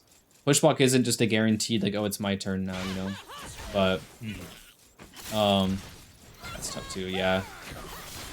Yeah. Okay, so like noticing when Jinx is on point, and you might want, like, in here, you might just want to tap Vi. Oh, she's double down? Oh, there's no reason to address Vi right now. She can't do anything. Unless it's gonna kill. Like, if Vi was really low health, then do something that's gonna kill her. But, and then you just, like, trade the health on the rocket, but you kill the Vi. But, here, the only reason I would address Vi is if they're playing freestyle. Because you take away the teleport. You take away their handshake tag, right? Right. And in that case, S1 is very laggy, unless, like, you know, let's say they weren't playing Jinx and you want to cancel the S1 into a second S1 and go in on them, then that's fine. But here, you probably just want to tap them with, like light or 2L, and then Just to like deal with get the the Jinx. timer going. Okay.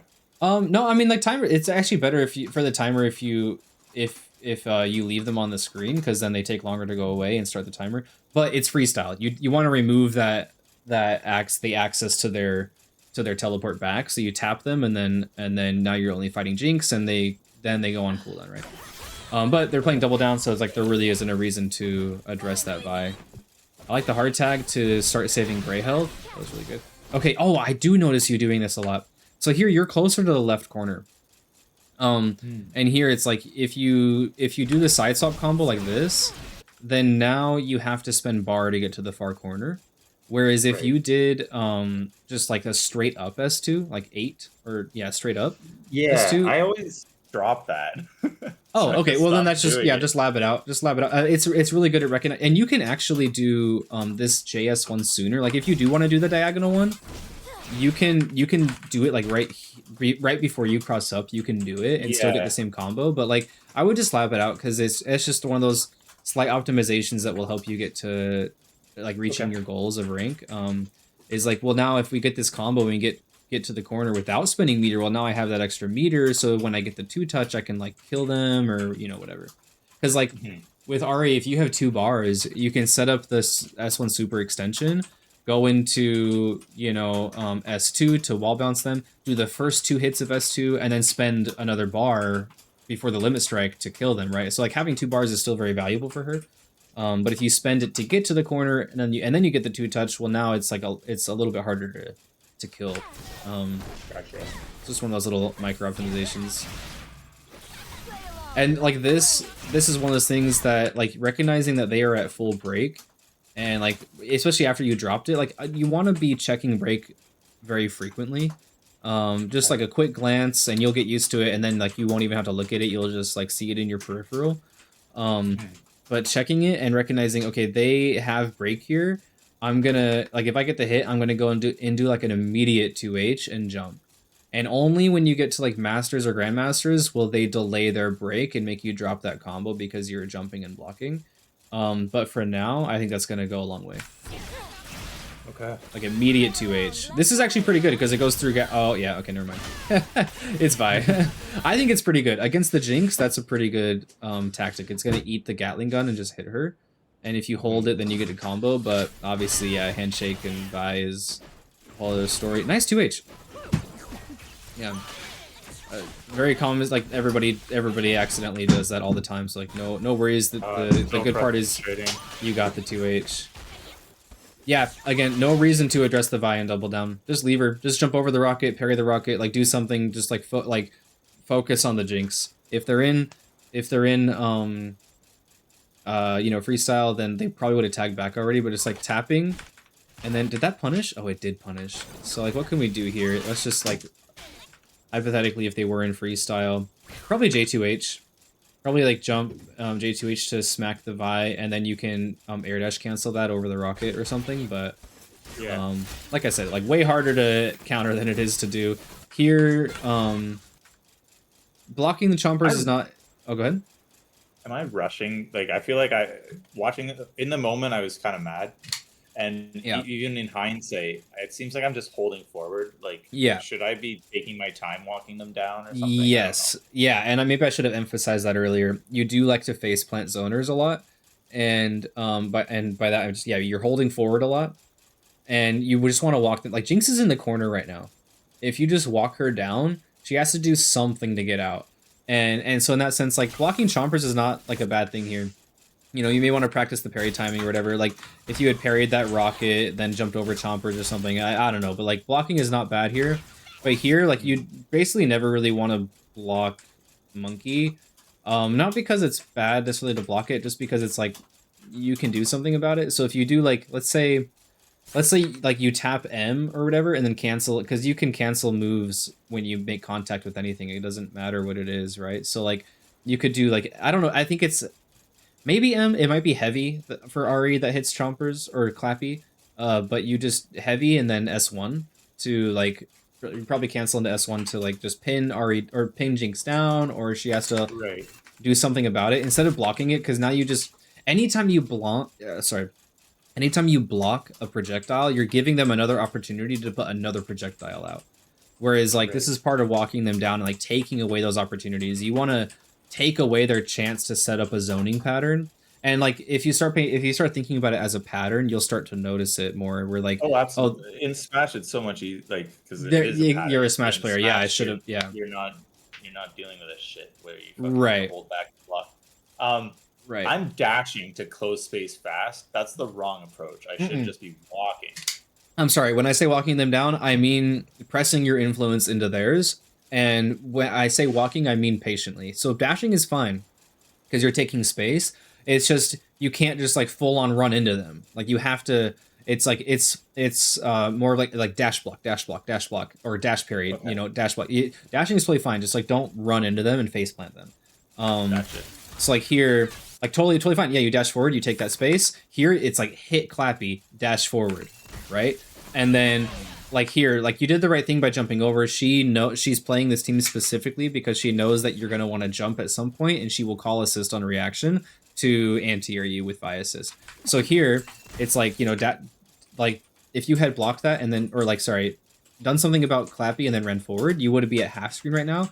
And then at this point, it's parry, like, so sorry, right here. At this point, it's parry rocket, dash forward. And then that gives you enough time to react to the Jinx assist, or sorry, Vi assist, and now you're in her face, and Jinx has to do something. Instead of blocking it, and because you're in the air, you could have, like, ran up and blocked it on the ground. It doesn't push you all the way far back. You would have been right in front of Vi at this point, and Jinx has to do something about you where, like, you're strong in that range, and she's really weak in that range. Gotcha. And then here, like, now that Vi is on screen and you blocked it, now she can set up.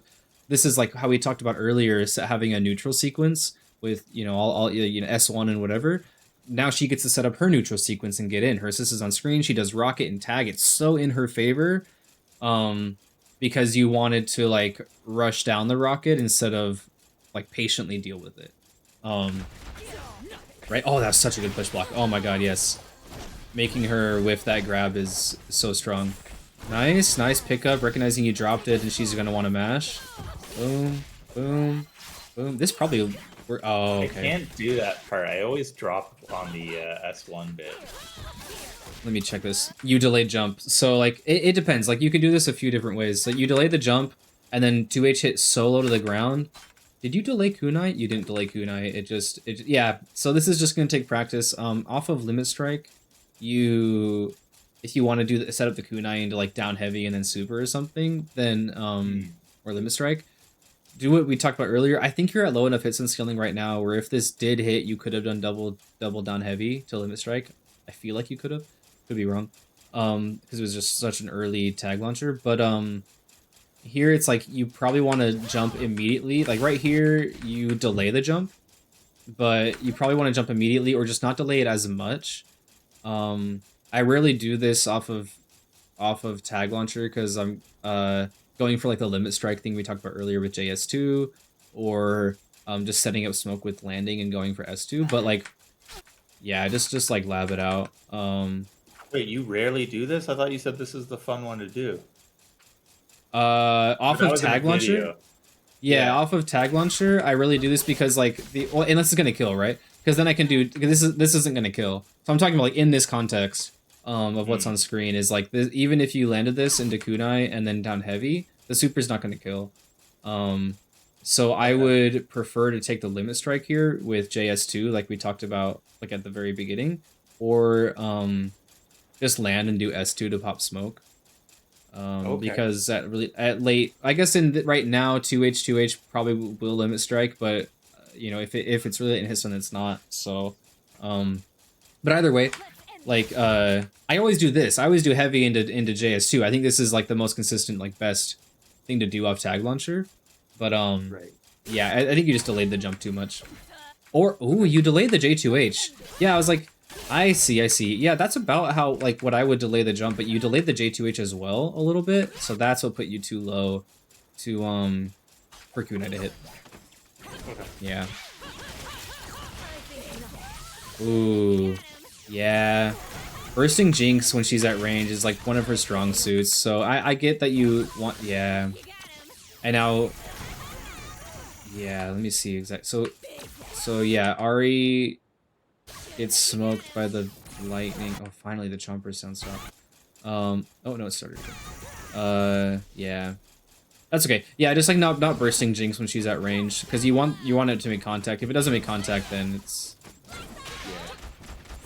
recognizing that this enemy player really wants to anti-air you with Vi.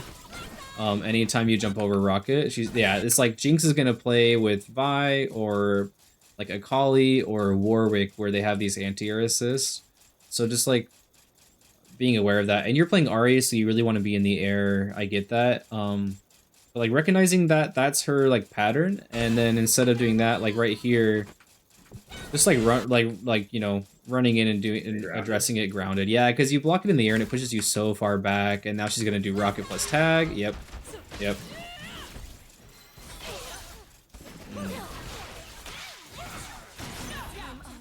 Yeah. Yeah, it's like right here, I mean, it's more of the same, right? Like waking up and parrying that rocket is hitting so meaty. The only real way to deal with it was parry, or yeah, it wasn't gonna chip kill you. You could have blocked this, but now, oh, they're not playing freestyle. Yeah, you could have blocked this and then like dealt with the Jinx because she can't tag back to Vi. But you know, it is what it is. Nice patience. Oh, that's okay. Oh, nice. Oh, close. I don't know what to do there. Yeah. No, you did the right thing. Yeah, just like M. Like you did it too late. Like you could have M'd sooner. Yeah, you delayed it. But as well as like as a Kali, if you land this, like that was a counter hit first of all. I think you can, yeah, you could have comboed this with 5M. But like calling assist is really safe here, right? Like let's just say they blocked it. Then you know assist keeps the pressure on. If you're not comfortable with like the fight, like you can just convert. And like assist plus handshake is just like the best thing to do here, because if they block, it's good. If they get the hit, it's good.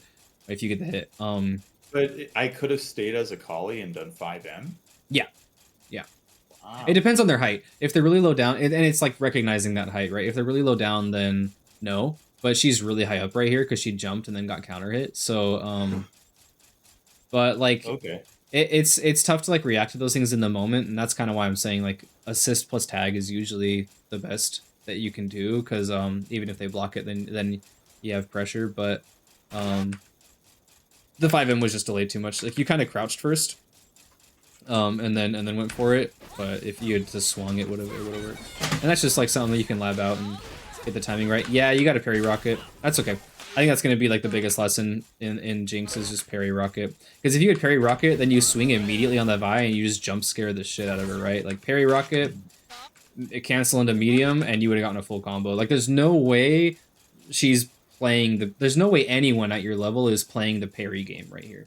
Whereas like at a higher level, like Vi will expect you to parry, and then you play like a mini game on like, do I need to parry twice or do I need to grab or like whatever. Like there's all these layers, but she's just gonna face plant you, and that's this will work until you hit like Grandmaster. Like parry the rocket is huge, and it'll rank you up to where you want to be.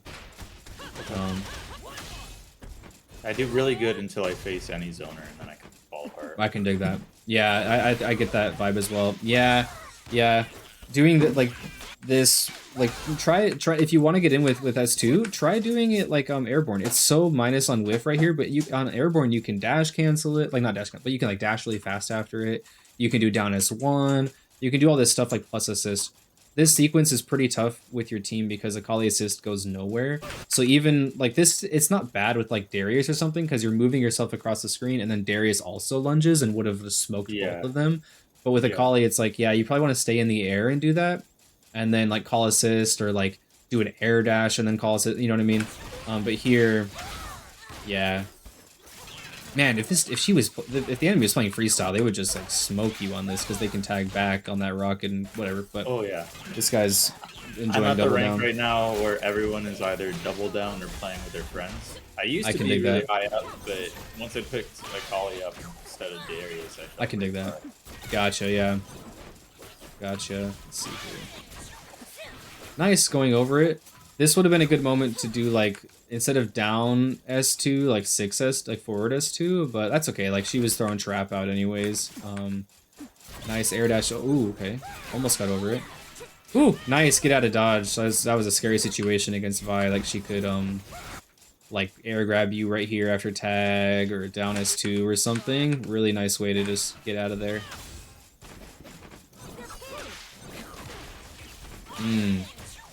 Yeah, try to do something with, like, you know, you put the Akali on the screen, try to do something with it. Like, maybe, like, down S1 as down Ari S1 and then tag? What I would do, yeah. I think I'm just too focused on, like, how do I even close this gap right now?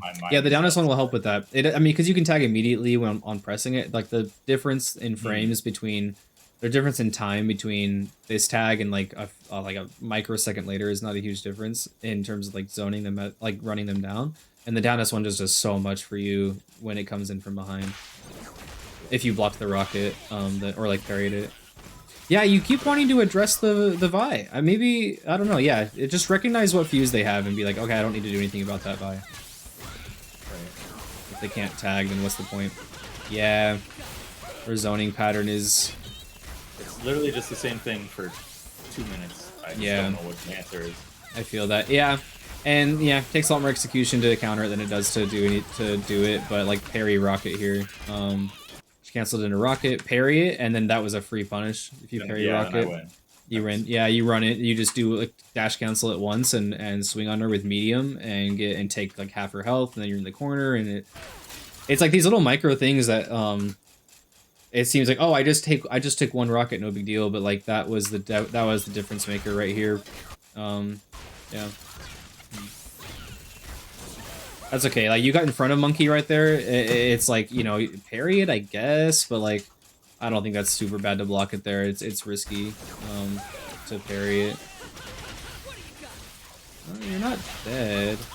Oh, she doesn't know that she can. Oh, that's why. Okay, yeah, she doesn't know she can mash S2 to do that. But yeah, could you have broken before the combo? Yeah, you could have broken. Probably break right here because it's your last round and if it's like, you know, Fury, yeah, if Ari was full health, then maybe save it for Fury, but she's not, so it's like 2 characters are better than 1 in this situation. Probably break that.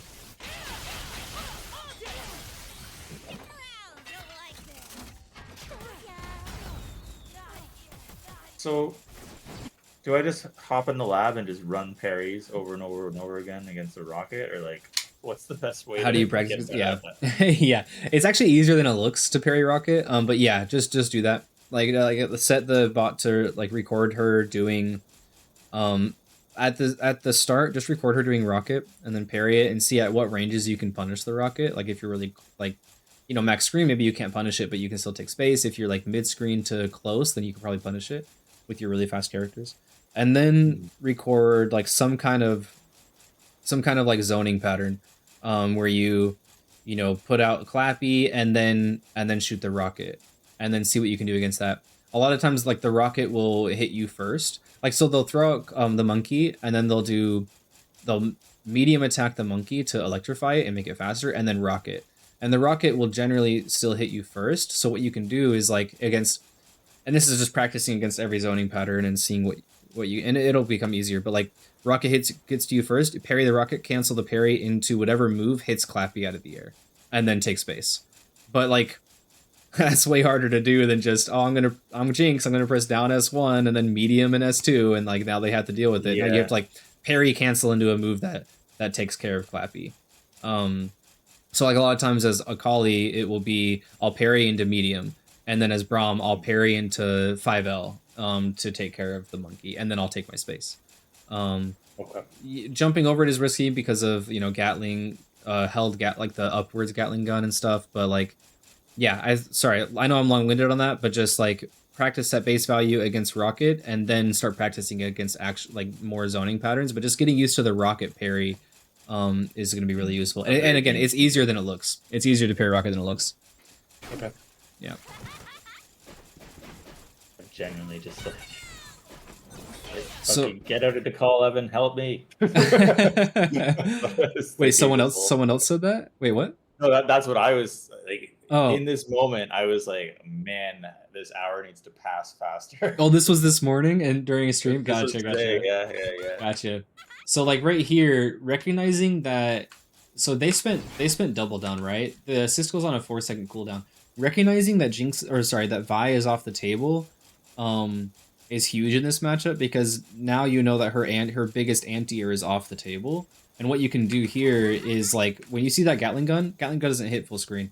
And so like jumping over it, and then, or just even right now, jumping up and doing some kind of like neutral skip sequence is gonna go a long way, where you like do forward S2 as RE plus assist, or like air dash in, or just something. Recognizing that her biggest anti-air is off the table is big. So you want to hover over.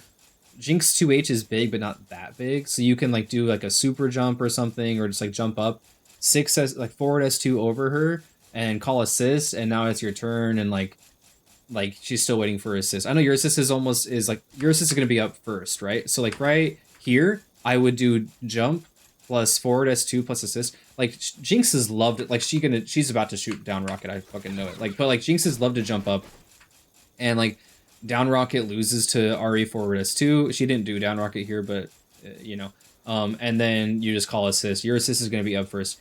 Playing the assist economy is also something really big, that like resource awareness, no matter what it is, but assist economy is huge. Yeah, right there. So like she doesn't have assist up yet. She can't. The only way for her to protect herself against this is Vi back assist. But you block the rocket. Instead, like recognizing, okay, she jumped once. She probably wants to do that because every Jinx loves to do this. They love to do jump down rocket, right? Jumping up and doing forward S1. Not only would it have worked and gotten over the rocket and sniped her, but she doesn't have assist up. And even if, like, let's just say she jumped up and blocked, you're still calling assist off of that and like creating your pressure. And like, yeah, down rocket super loses to you as RA doing like forward S2 or jump S1, because like she gets counter hit and goes all the way down to the ground. You can do jump S1 and then still confirm that, or like Akali jump held S2. Akali jump heavy is really good. It's so big in front of her that you can just snipe Jinxes out of the air, and she has a lot of like the window to counter hit Jinx is huge on this rocket. So if you just hit her while she's up there, like she's gonna go all the way up and all the way down and won't be able to. Do you know how counter hits work in the air? No, I like always extra, like you get a new hit property or whatever. You can only spend so many stun. Like I figure I'm not at that level yet. I'm not gonna concern myself. Well, I'm just gonna no worries. Yeah, you pick and choose. I'm trying to pack it all into this video for you. But like is like if you get counter hit on that, like counter hit in the air, they are unable to tech until they hit the ground. So just jump up and like your jump heavy is really big. Your forward S2 is really big. Akali jump heavy, JS1 as RA, all that stuff would have just like smoked her right here. And that's just part of being aware of the assist economy. I think at this point she kind of conditioned you to be afraid of the jumping because Vi, and if you would just recognize that her assist is on cooldown, then there's nothing to be afraid of. And now it's there. Oh, nice super assist. Oh, but she already tagged. Yeah, it is what it is at that point. Here, like, what could we have done here? She throws rocket. Your assist is gonna, Akali assist makes the projectile disappear because you hit Jinx. And then recognizing the handshake tag, like, what could we have done here? I don't know, like parry the Vi, swing on the Vi. But it's like that takes a lot of recognition, being like, okay, the Akali assist is going to hit because she's in the middle of rocket. It's going to make the rocket disappear, so I have nothing to be afraid of. She's going to handshake to Vi, so I just swing on her. That's like several layers deep. Yeah, And she had already conditioned you so far with rocket and stuff that's like I I don't blame think you for getting hit here. when I play like casual matches, I usually do a lot better. When I play ranked, I don't, because this team's still new to me. I don't really Mm, have a game plan. sure. Like I'm not trying to set up like with Ari Darius. I was always like, if I can get the hook, then I can get it like a left right going or a high low mix or whatever. Or Sure. there's always the Darius jump scare, but I don't know how to incorporate a Kali into the Okay. whole Ari situation and vice versa too, right? Like I know you can do cross ups once you call Ari. You're free to do your teleport shit and all this fun Mm-mm. stuff, but like until I have like a actual couple of like a handful of sequences to start throwing out, like I feel like Hmm. I kind of just always on the back foot against like Sure. because that she that was just like a repeat of Rocket Vias Hmm. one handshake Hmm. repeat. Yeah. um, or like, and I mean, like every there's a couple of teams that'll have like they learn their one thing. Once you solve it, they never rematch you because they learned Yeah. Yeah, it. It's exactly. so funny to Exactly. see. It is a puzzle, right? It's like everyone has their own little puzzle they want to throw at you that you have to solve. I hope that that VOD review helps like see what you could have done. You talked about Darius jump scare assist. I think instead of being like grounded and doing stuff and then Darius jump scare, it's going to be a lot of like because Ari's assist or sorry, Akali's assist is so shallow, then you're going to want to do stuff that puts Ari in range and then call assist, and that's easier said than done, right? But like in that matchup, a lot of if assist is down, it's a lot of like J like jump forward as two, into air dash or down as one plus assist. Like down as one is really strong because it stuffs anti airs because you know it doesn't count as a strike. They can't anti air it. Um, and then same thing with Akali, just using your really good movement to get up and over, but respecting the anti-air assist, and then super disrespecting them when it's down. When it's on when that shit's on cooldown, like you like that is the time to rush them down and jump over stuff. Um Okay. and like playing that assist economy. I feel like yeah, I don't know. I could I feel like I'm a little long-winded, so I apologize, but No, not at yeah. all. Like there's a lot to work with here, and I definitely gonna have to figure out how to do the puppet thing with the collie more. I mean, Mhm. you explained it really well. They're doing inputs through the handshake window, Okay. Okay, and good. it I'm glad it really makes helps sense. to know. Yeah, yeah, it helps to know where to be standing too, because there's a lot of times where in a scramble situation, I press the dash macro, and then I basically put Ari where she doesn't want to be, uh, Mm. which is like not the play. Mm. um, Mm. so that was really helpful to learn. Good. It was also good to learn about the 2H into jump for blocking bursts. Like if I Yeah. see that they have the burst, like that'll be huge because I can Mhm. steal my turn back. Um, I think that's I really fi- big. I find I tried early on. Someone told me about chicken blocking, like where you press up just after Mm. you.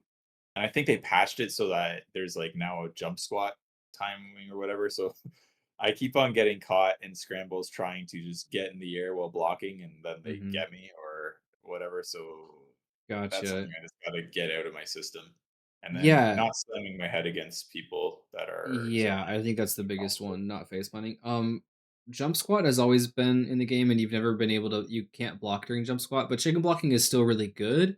Um it's more Mm. of a like it it just depends. So like if you block a move in the air, like let's say you jump and immediately block, then when you land, all of that blockstone gets removed. Like blockstone gets canceled when you land. So let's say you block a move that is like, you know, plus 20 or something, but if you block it just like when you're right in the air and then you land, it cancels and now like you are plus like 10 or something. Like you're able to punish that move. Oh, That's why chicken blocking is really really good in this game. And also just because like jumping back is the jump squat's fairly fast. It's 4 frames in Smash. It's in Smash Ultimate. It's 3, so it's actually even better in Smash Bros. But or at least Ultimate. But yeah. So jump squat's still really good. It's more just like using it when like using it when you're sure it will work, I guess, and that just takes practice. Like if there's yeah. block strings they can do that leave only like a 2 or 3 frame gap, and then they're hitting because you can't block during jump squat. So if you're just holding up, then you get hit. Um, But So question, mhm, because I watched all the videos, I learned the combos, I can do mhm, the combos in training mode. In a match, I can hit them sometimes, but mhm. not often. And then while we were going through these replays, you were like, "You shouldn't have actually done this here. You should have ended it sooner, or you shouldn't have done this here because of resource whatever." Sure, sure. Would it make sense to just fucking play the game and then eventually muscle memory will apply those combos when they're needed? Yeah, Or I exactly. Yeah, I should have emphasized that as well. Was like the choice in your combo of like ending it early or doing whatever like that'll come. I think I was just throwing it in there to be in the VOD, but like or the right. upload, but like yeah, I think it's just do what you know. Like the best combo is the one that you can finish. And I think right now you're at a point where it's like you have the combo down, but I think yeah, you're right. Adding variation and choice to how we end it or screen positioning or whatever might just be too much of a mental load and it'll cause you to drop the combo. And we're all victim to this. I do the same thing. Is it So better to just play to learn? Like, I mean, I don't give a fuck if I lose. I can go up to any pretty lady in the street and be like, "I'm rank whatever in 2x KO," and they'll be like, "Huh?" So it doesn't matter. Yeah, yeah. I think But then yeah, I think playing to learn is if that's your mindset, which is I think the healthiest mindset is yeah, just play to learn. Like and that's what I was saying earlier, like with the becoming muscle memory, that's just gonna take time. And so like keep playing, keep trying to intentionally put your focus on the neutral and on the pressure and allowing your hands to just take over when you land the hit. Um yeah, but there's gonna be like a shift, right? It's like a shift in thought where right now a lot of your thought is probably weighted on the combo, and it's like it'll just like it's not a flip, it's not a 0 and a 1. It's like a slow shift to the other side, to the mhm, left or whatever direction you think about it. But like it's a slow shift to the neutral and that thought process where now there's like only a little bit of overlap where your thought process is going into the combo. And then once you have the combos down, like yeah, play to learn, and once you have them down, and their muscle memory, then you can start in the middle of the combo because you don't have to think about doing it. You're there, it's just happening. Now I can think about what's the Oki gonna be? What did they do mhm, last time on Wake Up that now I can counter it? Like the combos being long, some people don't like it, but like it gives you a lot of time to think about like what you want to do and like as long as you're not thinking about the actual combo, right? So when it's muscle memory, like yeah, what's the Oki going to be? How's their health? I'm going to check their health. I'm going to check their break mid combo. How's their assist timer? How like how do I want to end this combo? Do I want to go into limit strike? If I do want yeah. to go into limit strike, do I have to cut this combo short? How can I cut it short? It gives you so much time to think about all this stuff. And right now I don't recommend like processing all of that at like where you're at right now. I just like you're absolutely right. Play to learn. Just do the combos, and once those are muscle memory, then you can go past that. Okay. Yeah, I mean, in Smash and Rivals too, I played all the tech-based focus characters that didn't have a Mm. lot of combos, but would just be like, they rolled twice, they're gonna roll again, or Yeah, yeah, yeah. they're overdue for a jump or whatever, right? Like, Right. I liked the soul reads, and it was all just high mobility and scrambles. And this game is like, oh, these two characters are high mobility, but we don't scramble in this fucking game because we Because entered you the face nuclear plant. launch codes for fucking 32 whatever. And I think that will It's come like that for me like that like I played Smash all growing up like reading roles and stuff is very it's fun. it's very fun and like second nature. And for me, what I've found the closest equivalent to that is like reading the jump and then getting an air grab. Um, Okay. but like Okay. I think all that stuff will come. But right now, it probably does feel very like car crashy and face planty. Um, Mhm. but yeah, Is you'll it definitely. better to play the clock in this game, or is it better to play their health? It depends on the teams and like what's going on. Mm. It's typically better to play the health. It's like if you're versing a Teemo and you have the health lead, play the clock. If you're Yeah, versing a Jinx and if you're versing any zoner and you have the health lead, play the clock and don't and you have such a high mobility on your team, don't let Caitlyn walk you down to the corner just because you don't want to interact because now she's gonna get you in the corner and she's actually gonna mix you. But like Okay. Jinx, kind of like she has her overhead which is reactable, but like if you get hit by it, then yeah. But like generally on zoners you can just play the clock if you have the health lead. If not, then you have to do what we've talked about and get in. If they're playing If they're playing rushdown, your team's rushdown, then play the health. If Right. you were playing zoners, then play the clock. Okay, another question, and Mm, this helps because he played Smash a lot. mm, So in Smash, you're in a scramble situation, mhm, and you've lost. You're now in disadvantaged state. You're either trying to get back to stage or get back to mm, ground or something. In those situations, it's always better to reset to neutral, where a lot of newer players will fall into the trap of trying to steal back their turn or make up the deficit that they just took mhm, on. mhm. In this game, because of how like explosive it is it better to just keep throwing hands, or like I don't know what to be doing. Yeah, yeah, yeah. I'm trying to reduce all this information down to like 2 or 3 points to keep it in the back of my mind. Like, oh, you're Sure. hit right now, run away until you're back or whatever. Right? Like, Yeah, and you're talking about when you're the one at disadvantage, right? yeah, like you're they're Yeah. either hitting your block or they're hitting you. I Yeah. guess. Right? So yeah, and you're like, well, do I? Okay, so stealing your turn is like inherently risky, and I think it's built into the term stealing. Um, Mhm, and like it's like, okay, well, do I parry? Do I try to retreating guard to make them whiff? Do I push block? All of these things carry an inherent risk. Um, mhm.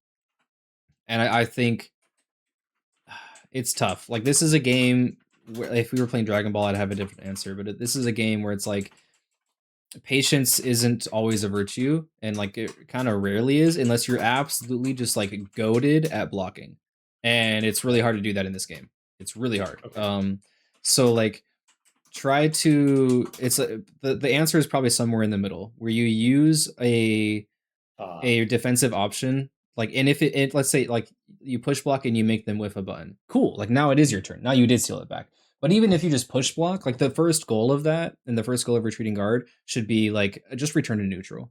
Like just get okay. me out of the situation. I like, especially as your team, I want to return to neutral where I can like use my high mobility and stuff to navigate the game and then get the hit. Whereas like if I push block and like if Darius push blocks, it's not like a huge deal because you can always like armor out, or if Braum does it, he can super out and stuff like that. But as your team, like it's more somewhere in the middle, like return to neutral, and then if you happen to make them with a button, then great. And then always parry is always it's like it's never like a return to neutral thing. It's either I am stealing my turn back or I'm getting punished for this, right?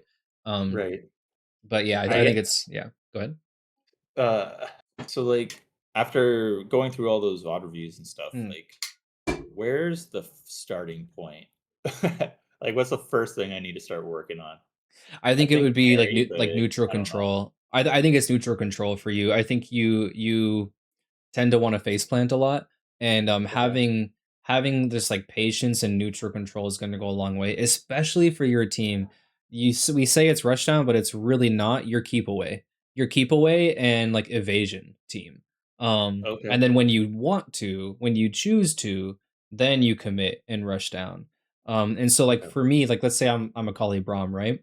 Akali is Mhm. super evasive and non-committal, same as Ari, and I'm going to just wait for. I mean, the game encourages me to wait for my assist to come up, especially since Brahma assist is so strong. So I'm just going to Yeah. run away. I'm going to do like JS1. I'm going to double jump over them and run away. And then when my assist is up, I'm going to call shield, and then I will only engage when my shield is up. Um, Right. and so that probably helps think about it. Like with your team, it's So like, go ahead, how are you keeping them away when all you can do is just is not run. get hit? Yeah. Like, Um, do you put anything on the screen to get them to think about it, or are you Not really. just If not? they're rushing me down, then I will do like a J held S1 as to throw those kunai out and punish them. Or if they do like a forward advancing like Vi assist or Darius assist, I'll like tap them to get it to go away so they don't have that teleport on screen. But other than that, and well, hold on. Where are your eyes when you're playing the game? Like who are you watching? I'm usually watching them, Okay, perfect. and So like if you're watching them as a Kali or Ari or whatever, then you're seeing what they're doing and you're just like moving around it. You're like moving yeah. your sphere of influence around their sphere and just not engaging with it. And a lot of times like, like a Kali that might be like Eric Kunai, as Ari that might be like the JS1s or whatever, and just like really only engaging when they leave an opening or when you feel like it because your team is so non-committal. So when we're at a deficit and it's now my turn to take the initiative. And you have to take the initiative because you're playing the health. Yeah. Yeah. That's where like the neutral sequences are going to come into play. So, as Ari, like jump down S1, forward S2 in plus assist. Like you have to take some kind of inherent risk to get in. There's not always going to be like an obvious opening. You can create your openings, like if they do jump time winder, like we talked about, if they do rocket, parry, stuff like that. But like other than that, if you want to we're talking about like enforcing your will in the neutral, as opposed to Yeah. just like dealing with whatever they're doing. If you want to enforce your will, then we want these neutral sequences instead of just running into them. And it's always going to be something involving assist and handshake. So like R8, forward S2, handshake, Akali, jump, like JS2, a held S2, assist, handshake, teleport, handshake, like all you know what I mean? Like the whole So game revolves around it. in general, I'm ultra bitch mode Mhm. until I can get that sandwich Until you have an or assist. I get that whiff. Yeah, I think And then you need to lame out until you have an assist, and that's just your team. I think that's the optimal way to play it is evasive and man, non-committal until you have an assist. If you don't like that, like you don't have to play it like that. You can like have no, really I aggressive get it. And sequences. I don't want to be lame, but I know that the answer. Yeah, You're until right. they nerf Ari's like committalness, that's just the way it has to be played basically. But there are like you're very fast. You have burst options. Like the same thing we went over that Hikari kept doing in grand finals was Mhm. down forward S2 in the air, immediate handshake.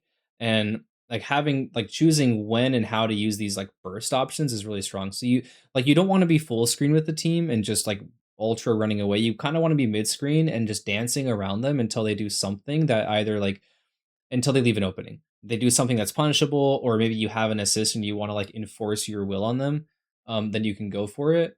I find that letting the enemy team with these kind of characters, letting the enemy team hang themselves is usually the more consistent Yeah, thing to do instead of just yeah, like forcing my will on them and saying like I'm gonna do this sequence, deal with it.